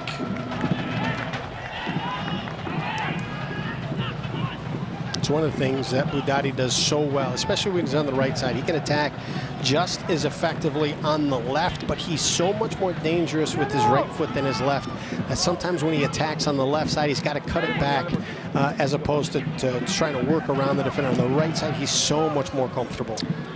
Indy 11 fans, gather your group of 10 or more for a unique way to experience game day, including our new beer garden. Here at Carroll Stadium, groups receive exclusive on-field opportunities, in-stadium recognitions, and up to 35% off regular ticket pricing. To learn more and book your group, visit indy11.com/tickets or call 317-685-1100 and ask for the ticketing department. Next weekend is Fan Appreciation Night, so if there was any weekend to dive into the extra package and hitting the beer garden, that would be next weekend. That is going to be a fun one. Got some fun celebrations planned. Got Detroit coming to town, who has just worked themselves back into the playoff picture. It's a great header by Guenzani. And now out to Solo Asante. Guenzani galloping on the near side. No one for eyes with him. Down goes Velasquez. Nothing from Schneider.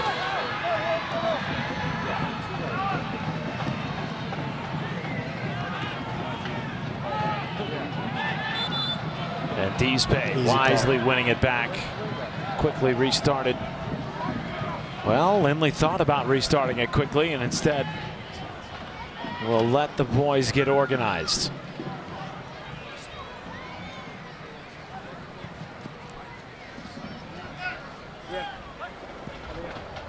Indy searching for the equalizing goal. They have trailed for much of this match, about 20 minutes into the first half, on a giveaway to Frankie Lopez. RGV in the midst of a 2-game winning streak, trying to make it 3 tonight. They need 3 points to keep their playoff hopes alive. Good find. Velasquez threatening it to Martinez. Now Dambrot. Guenzani open on the backside. Twice he's made runs over the last minute or two. Nobody's found him. Right.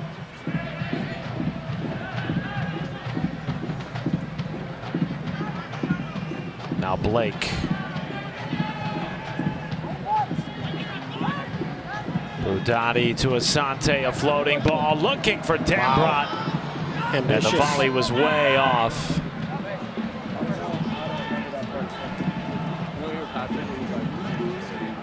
Too ambitious. That was one I think you have time to settle and see if you can't slot it behind that pressing defender.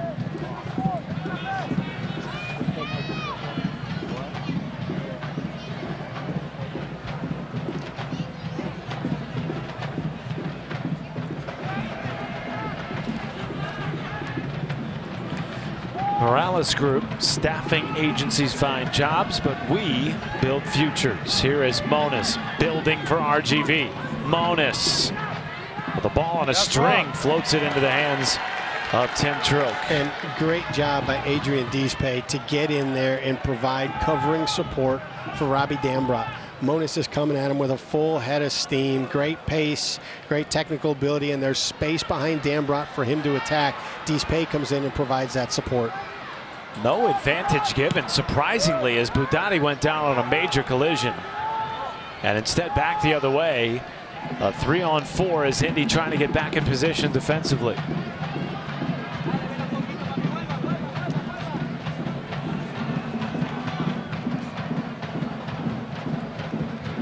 Monas content to hold it up.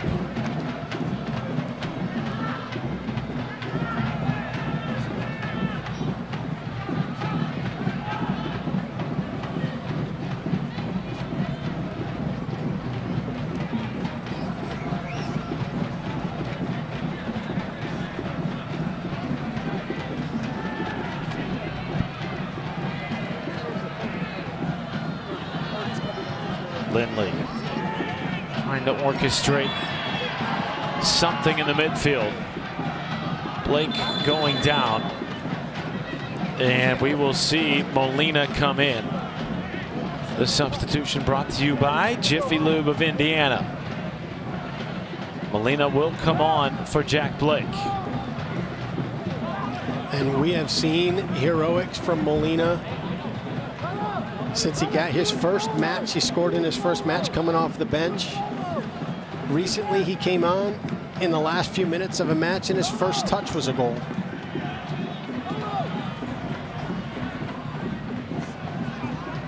Acquired in May. He has been a good acquisition after 2 years with Las Vegas. And now tasked with providing a bit more of a spark and maybe some more quality in the final third. Monas comes out. Cerro comes in for RGV. Ian Cerro, the 5'8", yes, 5'8", 26-year-old who has quickly risen through the professional ranks after he spent 2022 with Chattanooga. And Monas was being effective, so you wonder if that move is to play a little offense, defense. Let me get another player that's solid going back, shore up that back line a little bit, just make sure nothing happens.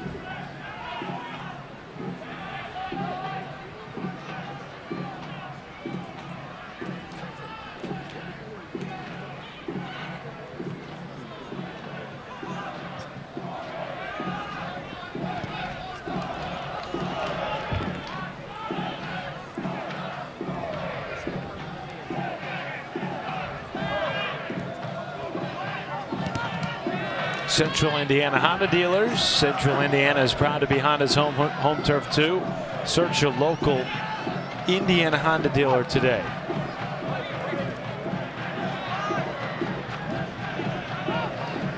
Oh, what a takeaway from Velasquez.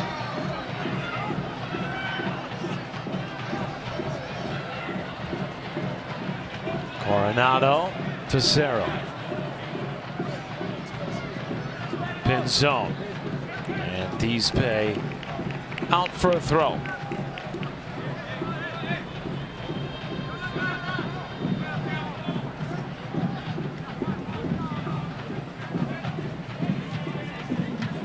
Anything you'd like to see differently from Indy here over these next 10 to 15 minutes? Well, you've started to see a little erosion in the press and the recovery, and that happens in the 77th minute when you've been going that hard and you've been to the West Coast twice in the last 8 days. So a little bit of fatigue coming in. Would love to see, you know, guys look at that clock and say 12 minutes, I'll find it. I'll make that recovery run back. I'll make that pressing run forward. Worth noting again that there is no Aidan Quinn out tonight with a knee injury. The team's one of the team's great goal scorers and chance creators not in the 18 for selection tonight. And locker room guys. I mean, he's been one of those guys that keeps teams together. Oh, what a ball. Pinzon. Too hot. Quinn with 9 goals this year, their second leading scorer behind only Sebastian Guenzati with 10. Those two have played off one another really well this season. And the first player in league history to cross 20,000 minutes played, so he's seen it all. He's seen being down a goal, 10 minutes left in the match when you're a little bit fatigued, and coming back. In fact, he's been the one that's orchestrated some of those comebacks in his career.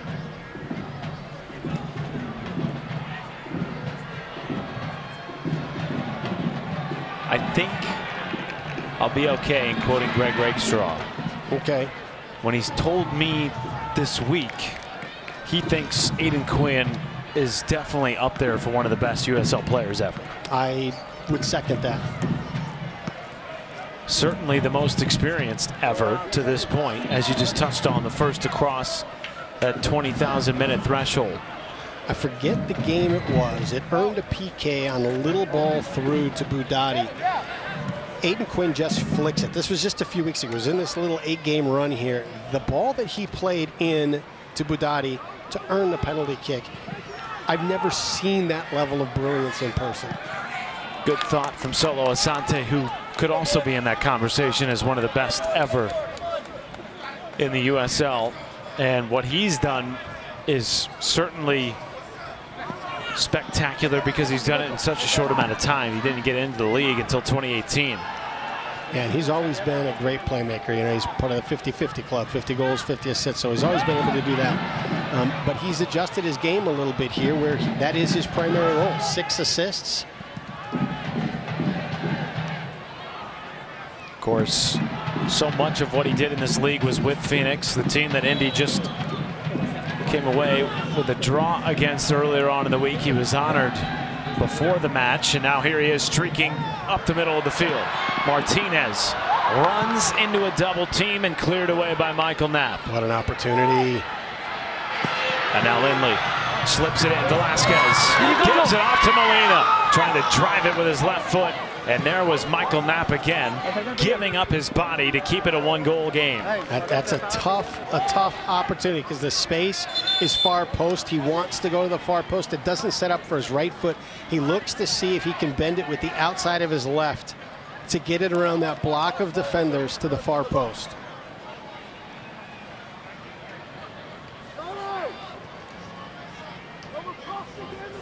This was a good thought from Molina. Velasquez, just a great ball. If he's able to get it through there, utilizing those defenders as a screen and then bend it towards the back post, I don't think the keeper sees it. Less than 10 minutes, not including stoppage time. Indy have seen just 1 defeat since August the 5th. And that was on September the 15th against New Mexico. What a ball. Into the middle. Velasquez, second chance, cleared away by Cerro. Well defended by RGV. That ball's bouncing around in there. Indy could not get a foot to it. Velasquez trying to slip it to Molina. RGV playing with fire a little bit here in the closing moments. Great ball. Even better defense from Meshach Jerome. And now a corner kick. Brought to you by Wilson Kehoe Winningham.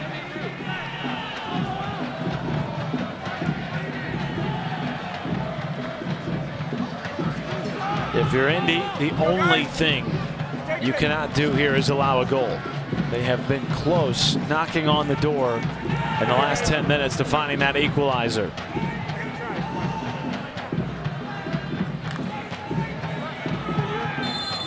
RGV trying to put it away.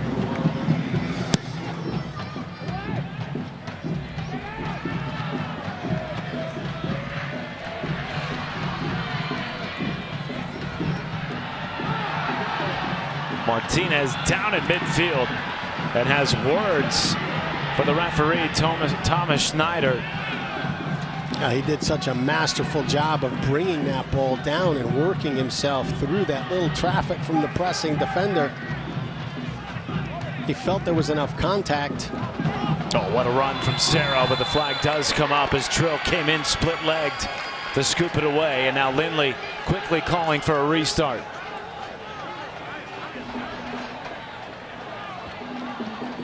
Velasquez, he has been a shot in the arm since coming on here late. Now on the far side for Budati. Martinez searching. Martinez looking for Molina and perhaps Guinzotti, but neither able to get to it. I think you got a couple things with that ball. You've got the sun now appearing in the keeper's face. You got a little bit of traffic, and you got Molina hanging around back post. There's enough in that recipe there to serve that ball in and see what happens. Community Health Network, exceptional care simply delivered. Official sponsor of the Indy 11. 85th minute. Indy down 1-0 in the 6th spot in the East.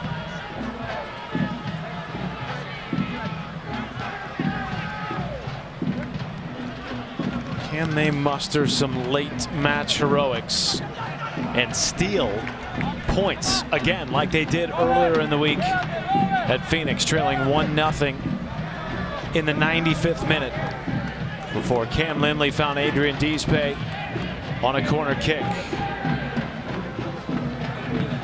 One of the nice things about having that as a recent game is it's right in your mindset right now as you're looking at that clock and saying there's only a few minutes left in this match. How do we draw a point back? And you say, hey, we just did this a couple nights ago.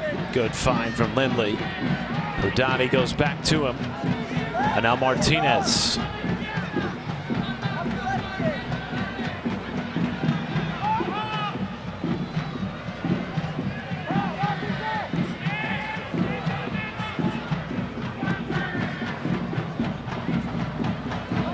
Velasquez chased by Ricketts. And now Meshach Jerome. Beautiful touch to Molina. Velasquez to Asante. Asante.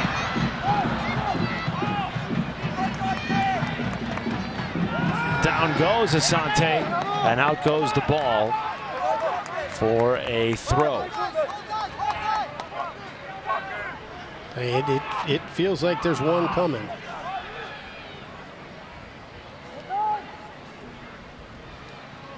Certainly the buildup has been there, far greater than we've seen in the first half. Velasquez has just been great in creating opportunities.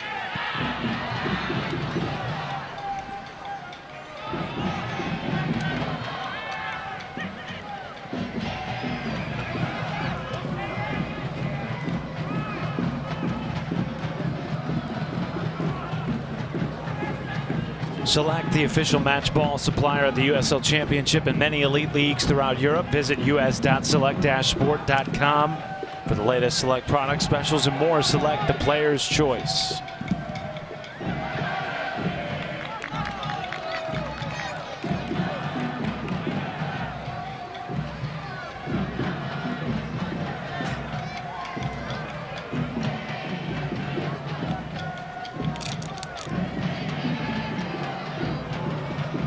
We only had 3 minutes stoppage in the first half, and in my opinion, we had far more stoppages of play in the first half than we have had here in the second frame.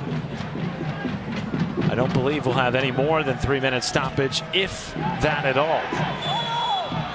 And a handball whistled by Thomas Schneider as it was Guinsati trying to play it down and give Indy the advantage.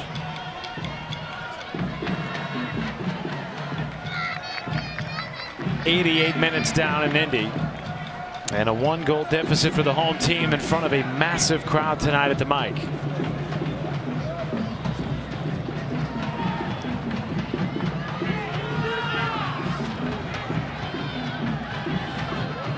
Meshach Jerome.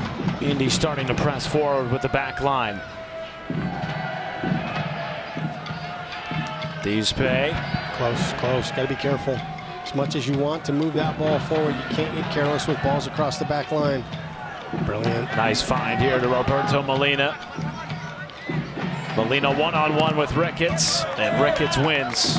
It's well defended. He had nobody behind him offering him support. Molina saw that. He motioned to players to stay away to keep the space for himself. Ricketts does a great job of preventing that ball from going across the box. Corner kick brought to you by Wilson Kehoe Winningham. Lindley, one of the heroes earlier on in the week with a corner service to Adrian Deespe. Can he do it again?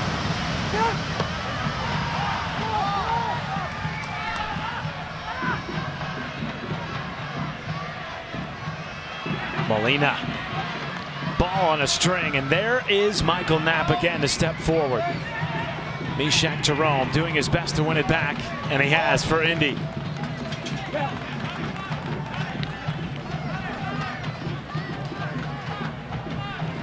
Velasquez looking for help, finds it in Lindley. Great shape from RGV, making sure that they've got players back.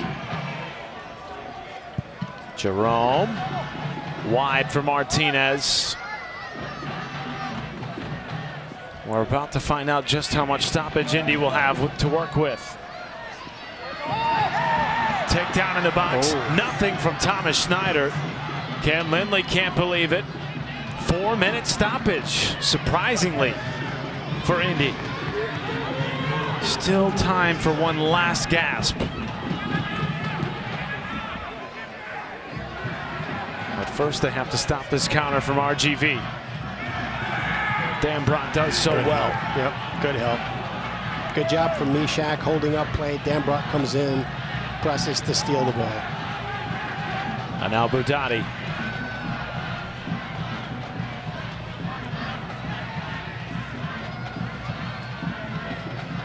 Oh, Velasquez, come on. Keeps it alive. Martinez. And down goes Velasquez, winning a free kick opportunity. Huge. 3 minutes left in stoppage. And now it's Cam Lindley. Deespe is the obvious target. He's done it twice this year. Late game heroics in Phoenix. But Martinez is phenomenal in the air. So if you get one of the guys flashing either the center of the front post, the other one coming on the backside, and Lindley drives a solid ball just out of the keeper's reach. Martinez, the 25-year-old Honduran, already has 3 goals to his name this year. The 4th in this instance would be special. Lindley.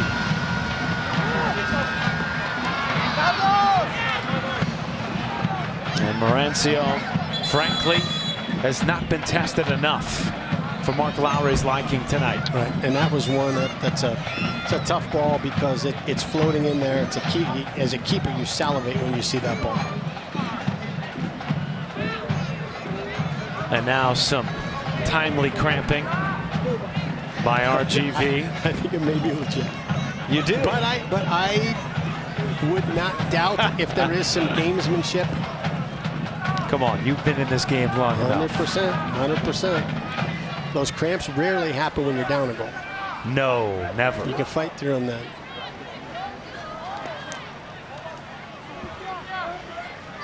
Fans, a reminder, watch Wish TV, your local news source. After the game, find them online at wishtv.com. Shout out to my man Anthony Calhoun, one of the best in the game. Catch him almost every night on Channel 8.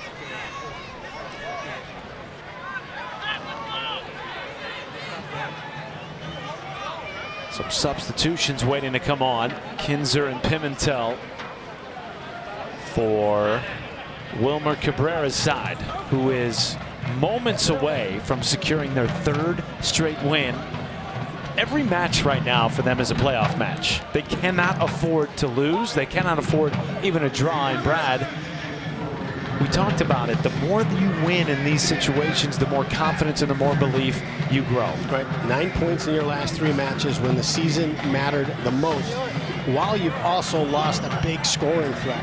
Sure. So you bring in, Monis and you got Lopez stepping up, and it's one of those ones where you can get into that underdog, nobody believes in us type mindset in the locker room, and that can galvanize the team as well.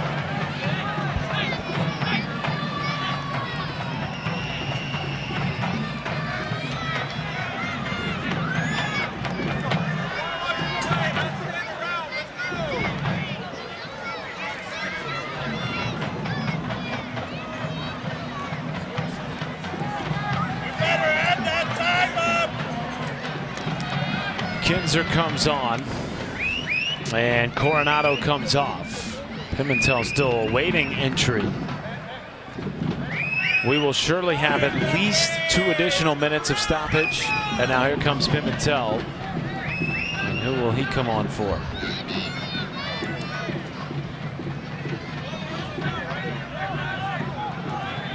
No one.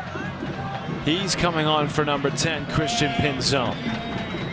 Another substitution brought to you by your Indiana Jiffy Lube.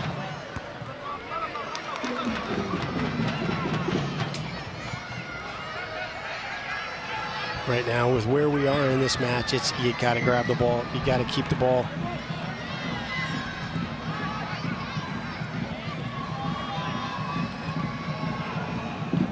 How much stoppage will we have?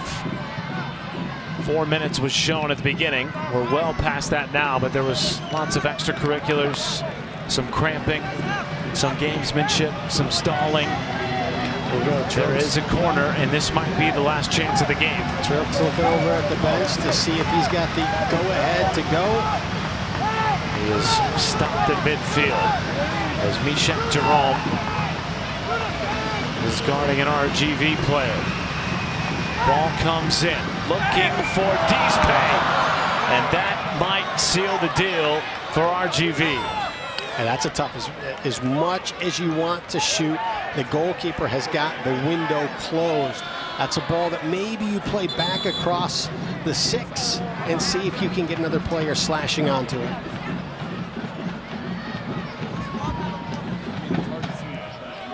That's the connection that proved fruitful earlier on in the week out in Phoenix in the 95th minute. Lindley to Dispay on a corner to tie the game and come away with a draw. Tonight, not so lucky. As Dambrot gets it back to Mishak Jerome. Now Trilk will survey and quickly roll it out to Douglas Martinez. Good win by Dambrot. That's when you're backpedaling. You need to win it. He wins it. Mishak does a great job playing it back to Trilk, where you can gain a little bit of control over it. Maybe get one last push in here. 6.5 minutes into stoppage time. Velasquez loses it. Great hustle from Molina. Wins it back. Francois down. Molina back to Velasquez.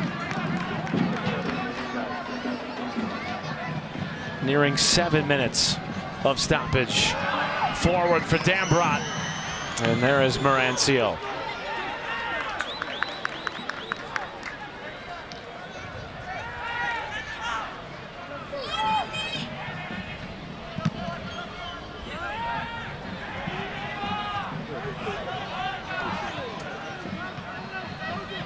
This might be the last push. This might be one last one in the match. Just saw Braden Frey look at his watch and then say something into his microphone to our head referee, Thomas Snyder. Martinez tried for the back heel flip. No, it's out of play. And that is it. RGV, backs against the wall, have won 3 straight in the USL Championship, and they keep their playoff hopes alive. Great effort.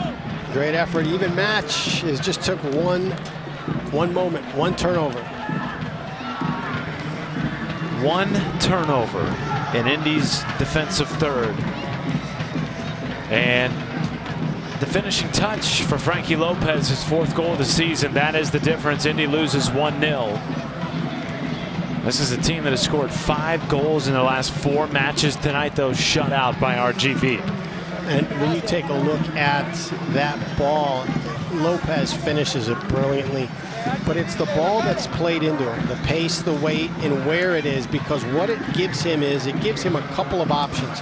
As Trilk is approaching, he's got the far post, so he can either hit this ball and bend it to the far post, or Trilk has committed himself to that space. He can let it run past him and then look to finish it on the near post. Our stat of the game, we talked about it at the top of the show. Indy leads the league in passing tonight. Over 540 passes. And our stat of the game brought to you by Sports Tech HQ. It's tonight's stat of the game.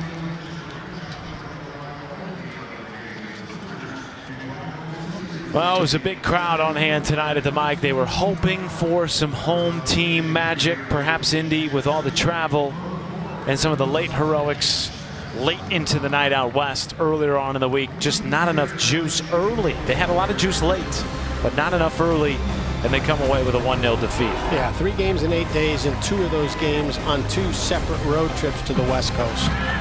So that does it from Indy. If you want to check out the post-game show, stay tuned. Locally, Indy loses 1-0.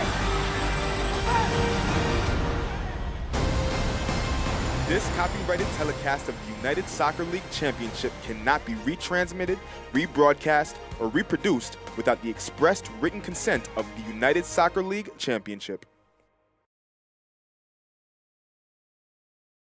AES Indiana is dedicated to providing you with smart energy solutions that power our lives. Our energy efficiency programs help you save energy and money. From rebates on lighting and smart thermostats to appliance pickup and recycling, you can take advantage of cleaner, more cost-effective energy solutions right here, right now. IPL is now AES Indiana. We are accelerating the future of energy together. For over a century, Indiana has been the destination for sports innovation and the state where champions are crowned. Now, we're entering a new era with Sports Tech HQ, a place that inspires innovation and invests in entrepreneurs who are changing the game, one startup at a time. Welcome to the crossroads of sports and technology. Sports Tech HQ, home of the game changers. Find it, try it, paint it, love it. Find it, try it, paint it, love it. Find it, try it, paint it, love it. Find it, try it, paint it, love it. Find it, try it, paint it, love it, love it, love it, love it. I'm a happy-go-lucky guy, but sometimes I get a little stressed because I'm not for sure what's going to happen down the road. I was at the cancer unit, and when I come out from seeing the doctor, I said something about needing some help with all the paperwork. They gave me a name and a phone number. Her name is Molly. She works over at Community. She tells me, stop worrying, let me take care of it. She is my angel. Stand by me. Tonight's match is presented by your Central Indiana Honda dealers. Central Indiana is proud to be Honda's home turf too. Search your local Honda dealer today. And by Community Health Sports Medicine. Exceptional care, simply delivered.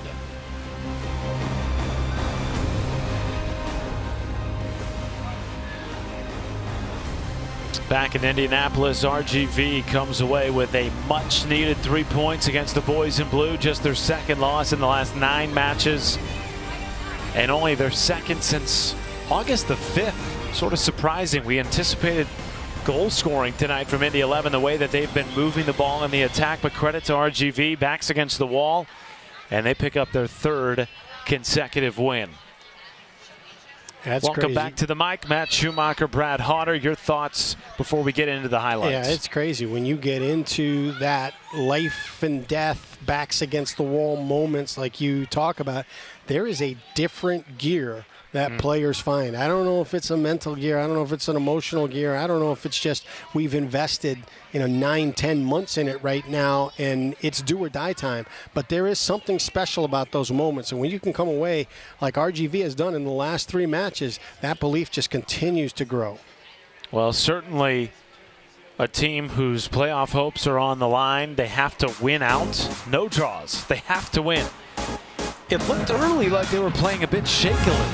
First 3 minutes, Indy was all over RGV, but then after that, Brad, a spark and a switch flipped, and Frankie Lopez ultimately finding the go-ahead goal. Right, and that ball that was played into Frankie was just absolutely brilliant. Gave him 2 or 3 different options as a goal scorer. This one from Pino, Indy started buzzing around the net, just couldn't find that equalizer. The best opportunity of the night for Indy was on a corner kick from Lindley to Pino. And Pino was left wide open in the back of the post and was unable to capitalize. And then in the second half, we saw a shift. Indy a lot more on the front foot, a lot better passing. They just lacked that quality in the final third. Yeah, and so much comes the pace and the energy of Budati going forward. So much comes when he gets back to the right side, the opportunities that creates. And so when you started seeing things tilt a little bit towards Indy in the second half, you just started seeing number 23 around the ball. Indy with chances late, and it just felt like over the last 10 minutes they were going to find something. Many corners, some restarts, but ultimately what resulted was Marancio, the goalkeeper for RGV, not really being tested in a way that would give Indy that real opportunity to level the game at one apiece. Right, and it's those two guys right there, Velasquez and Molina, that brought such a spark in there. Molina staying wide out on the left side, giving some space for that ball to be played into and finding himself in some 1v1 opportunities. And Sebastian Velasquez just absolutely brilliant at the top of the 18, being a hold-up player and looking to slip guys through. Well, Indy will look to rebound, still in the playoff hunt, coming into the night in 6th place in the Eastern Conference. The top 5 teams have all clinched playoff spots as we get a look at the stats.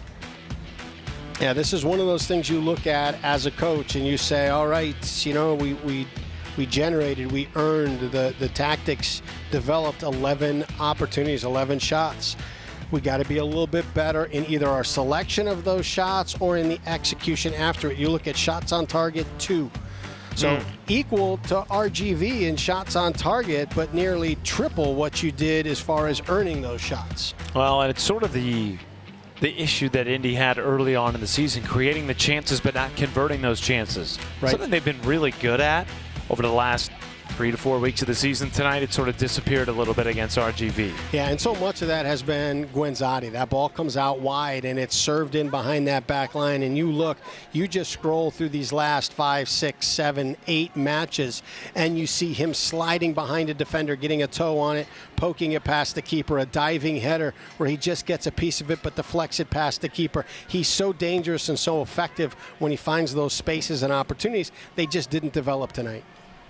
So RGV comes away with their 3rd straight victory and all important 3 points. Historically for them, it has been 50 points that has been the threshold between them making the playoffs and not. Tonight they came into the match with 35. They leave with 38, and still enough games on the schedule to get to 50 if they can win out. The confidence is building in Rio Grande Valley. Meanwhile, for Indy, they will look to rebound and set their sights on their next opponent, which will be Detroit City here on Fan Appreciation Night on September the 30th. We will talk more about what remains on Indy's schedule when we return on the postgame show from the mic here in Indianapolis.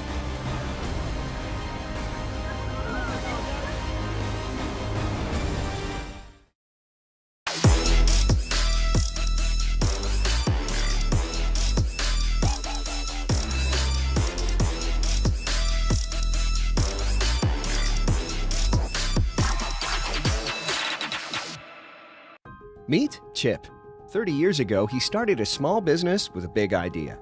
Today, there's a new building, a new fleet of equipment, and a new era of leadership.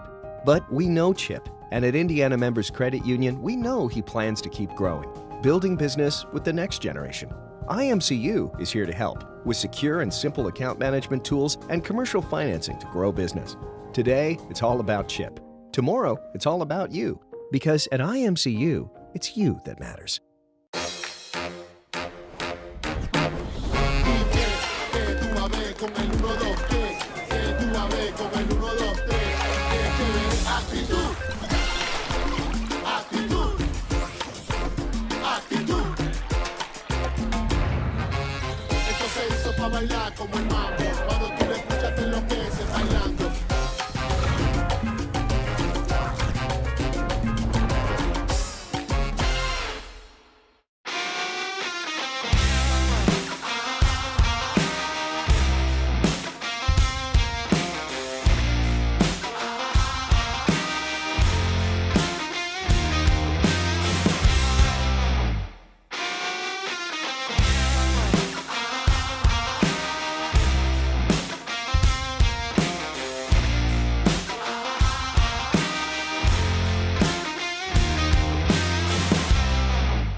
When your cat's a meme and your dog is too. And it's hard to know what's fake or true. Just raise a glass with a friend or two. Tell them more, tell them more, tell them more, do. It's a crazy world, so what do you do? Tell them more, tell them more, tell them more, do.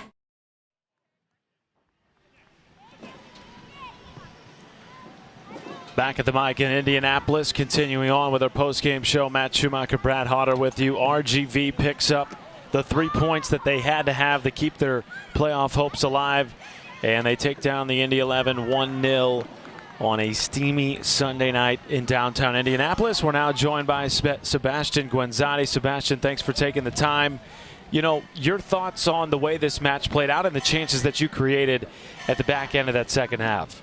Yeah, how you doing, guys, first of all? Good to see you. Good to see you, too. Yeah, obviously, you know, it didn't go our way. With a, first half, I thought we had control of the game. That goal came out kind of out of nowhere, our free kick, our mistakes. Second half, we tried, pull balls in the box, wasn't good enough. But, we got to keep our head high and keep going. We're still on the right road.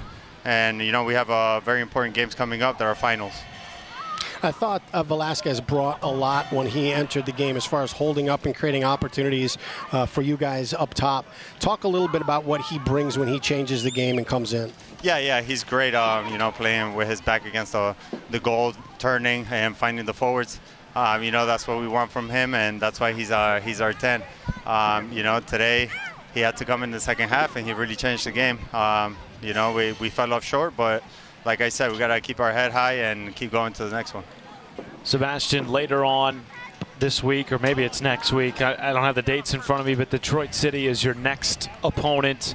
What will this next week look like? You're coming off a really long, extended road trip out on the West Coast. You're at Phoenix, you're at New Mexico. What does this next week look like for the boys in blue? Yeah, we got to prepare, like I said, like a final, because now we have no time to feel sorry for ourselves. We got to keep going, keep our head high, and prepare the best way we can. We got to recover players that we have injuries, and come out here next week and do our job. Talk a little bit about the point-blank save that Tim Trilk makes to keep this a 1-0 game. You have obviously in your career been on the other end of that, where you've had a ball that you've struck and you've said it's going in, and then a goalkeeper makes a miraculous save. Talk a little bit about what it meant for him to keep you in the game, and then reflect on one of those moments from your perspective. No, Tim has been, unbelievable throughout the season. He waited for his opportunity, and it came, and now, he took that full force. Every game he's so important. He keeps us in the game, and that's why, we've been getting a lot of wins. Today, obviously, he kept us in, but we fell short. But like I said, we got to keep going. Sebastian, obviously you don't come away with the result that you wanted here tonight, but over the last 9 matches, this is only your second loss. What do you feel like has been the difference for this team over the last month and a half that has allowed you to build some momentum headed towards the playoffs? Yeah, no, we said to ourselves every game is a final because we had no more room to keep losing. And, we took that with full force. I think the guys were up for it, and every day we come in training and give it all. And, obviously we try to bring it on the weekends. You look at the 10 goals you've scored and the volume that have come in the second half of the season. You've found those pockets in between defenders, cutting in front of a defender, diving, header, sliding, just getting a boot on it. What has been different in the second half of the season versus the first? Just been more, making the runs in the box, more confident for myself. I think in the beginning I was a little bit rusty coming in, but we got it going. Our wing backs have been amazing. Solo has been amazing. Our whole midfield assisted me. So, I thank them, and that's thanks to them that I've been, getting my goals. Sebastian, appreciate your time. Thank you. Enjoy your Sunday night. We'll see you back here on the 30th of September. Thank you so much, guys.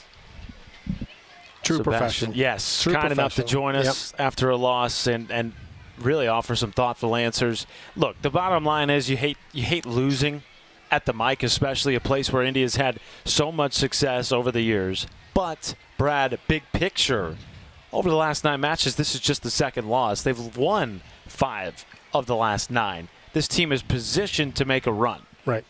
And there's a lot of perspective in it, too. Where you're at in the season, dropping a match right now when you've got the chance really to almost solidify your spot in the playoffs, that adds a little bit more of that disappointment when it doesn't fall your way. The other part with it, too, is when you've been on that 8-game run where you've only lost one time and you've pulled 17 points, you get into this mindset where you almost just expect it's going to fall your way because somebody stepped up, something happened. So you get into these places where you sometimes just get surprised when it doesn't fall your way because you've been on virtually a 2-month tear. Oh, man. This Indy 11 team has been playing really well. They have 3 regular season matches left, 1 here at home. It is Fan Appreciation Night. It is the last regular season home match and perhaps the last match of the season here in Indianapolis. That is against Detroit City FC, 7 Eastern on the 30th. And back-to-back road trips. The all-important one to circle, 10-7 at FC Tulsa, who, if Tulsa continues on the right path, that could be a postseason determining match for these two teams. I would love to see our numbers tonight in Tulsa, because this match was so important for it to go this way, for Tulsa to be able to keep. And they still might get into the playoffs anyway, but for them to get ahead of Indy and climb into that position and even knock Indy out of the top 8, this result had to happen for them. We will take a look at standings and playoff projections when we return here in Indianapolis. The boys in blue fall 1-0 to RGV, who pick up their 3rd straight victory.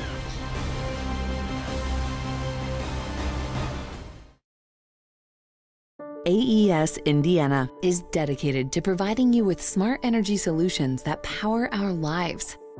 Our energy efficiency programs help you save energy and money. From rebates on lighting and smart thermostats to appliance pickup and recycling, you can take advantage of cleaner, more cost-effective energy solutions right here, right now. IPL is now AES Indiana. We are accelerating the future of energy together. It's very true that it takes a village to raise a child. And when it comes to my healthcare village at Community Health Network, it's all nestled right in my phone. Accessing healthcare is the ability to be connected with your provider and ask a question when you need it. I feel like when I'm meeting with a community nurse practitioner or doctor, they're tuned in to what is going on with me and the way that they can serve me best. Stand by me.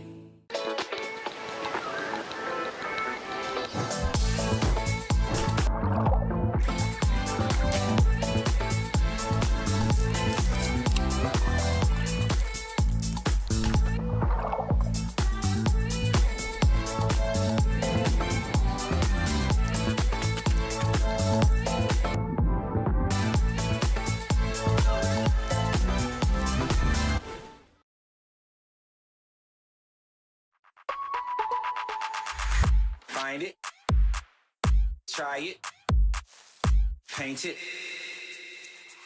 love it. Find it, try it, paint it, love it. Find it, try it, paint it, love it. Find it, try it, paint it, love it. Find it, try it, paint it, love it, love it, love it, love it.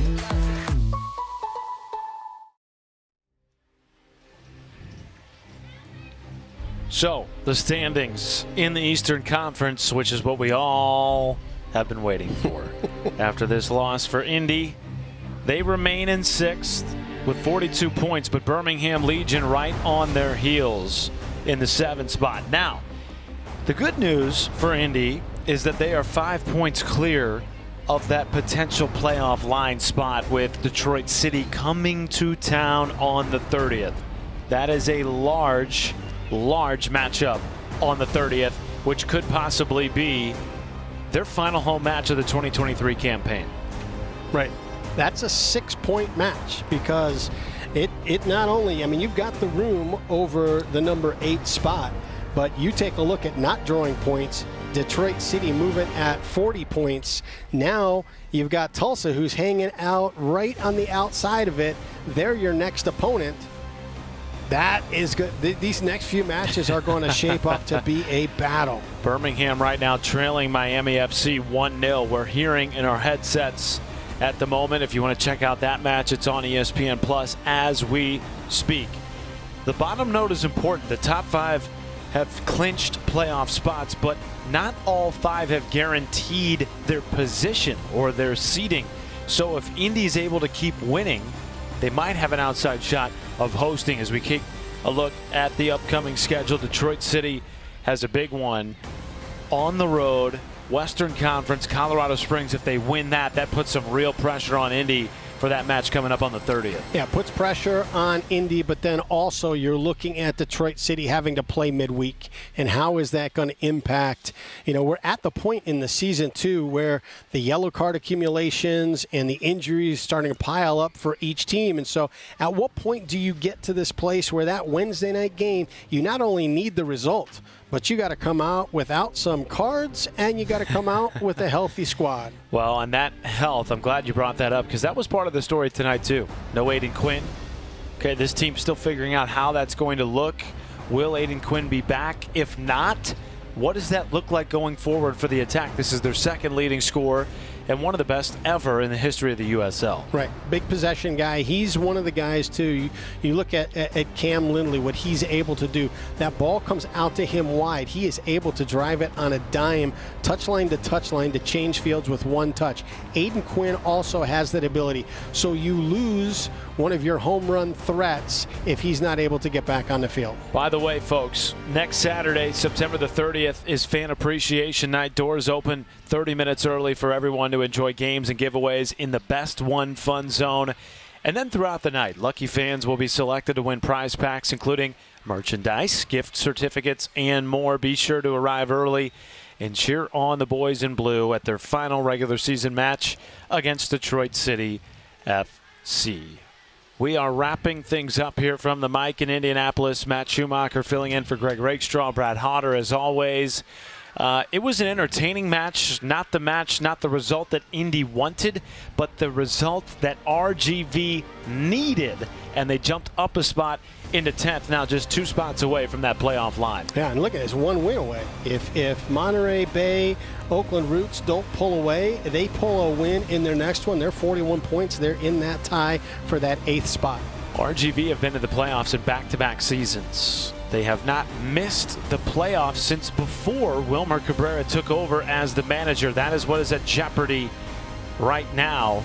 And they still have a handful of games left to play. It was RGV's Frankie Lopez, the deciding factor, burying a ball past Tim Trilk after a turnover. Indy had chances, could not capitalize. They fall 1-0. For our entire Indy 11 broadcast crew and Brad Hodder, I'm Matt Schumacher saying so long from Indianapolis. Make sure to pack the mic on the 30th.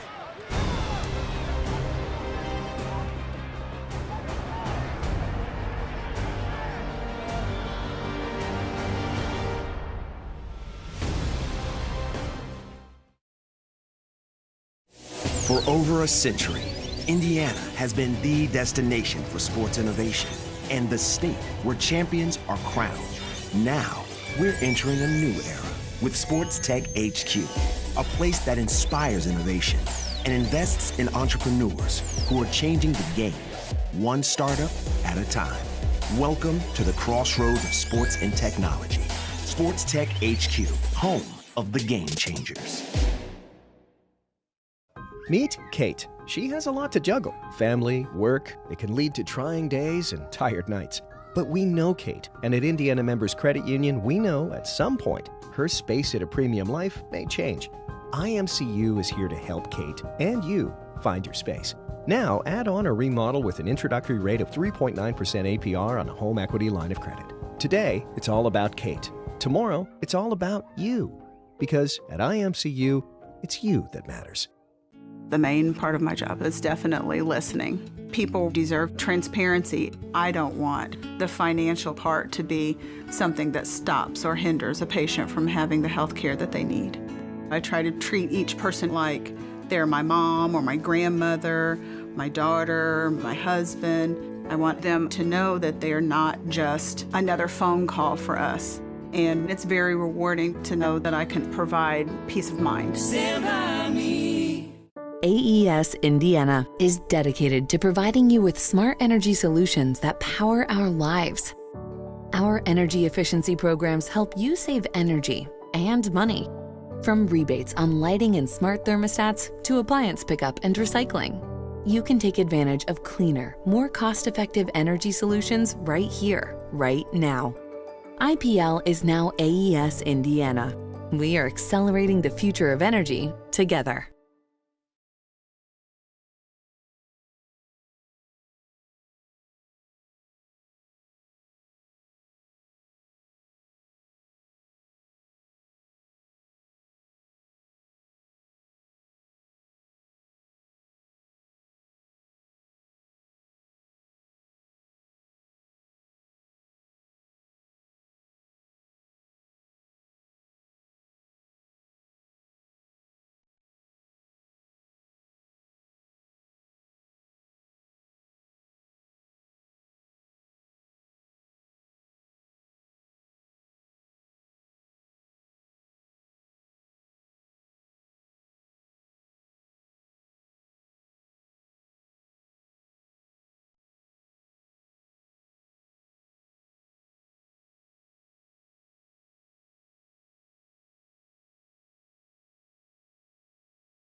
Rebellon. Taken away by Davila, slips it into Lopez, who puts it past Tim Trilk, and it's 1-0 RGV. Yeah, this is one of those goals in transition where every option was on the table. As this ball is warm and he's attacking the 18, he's got a player on the end line. Rebellon. Taken away by Davila, slips it into Lopez, who puts it past Tim Trilk, and it's 1-0 RGV. Yeah, this is one of those goals in transition where every option was on the table. As this ball is warm and he's attacking the 18, he's got a player on the right that looks wide open that he can slip in. He's got Lopez.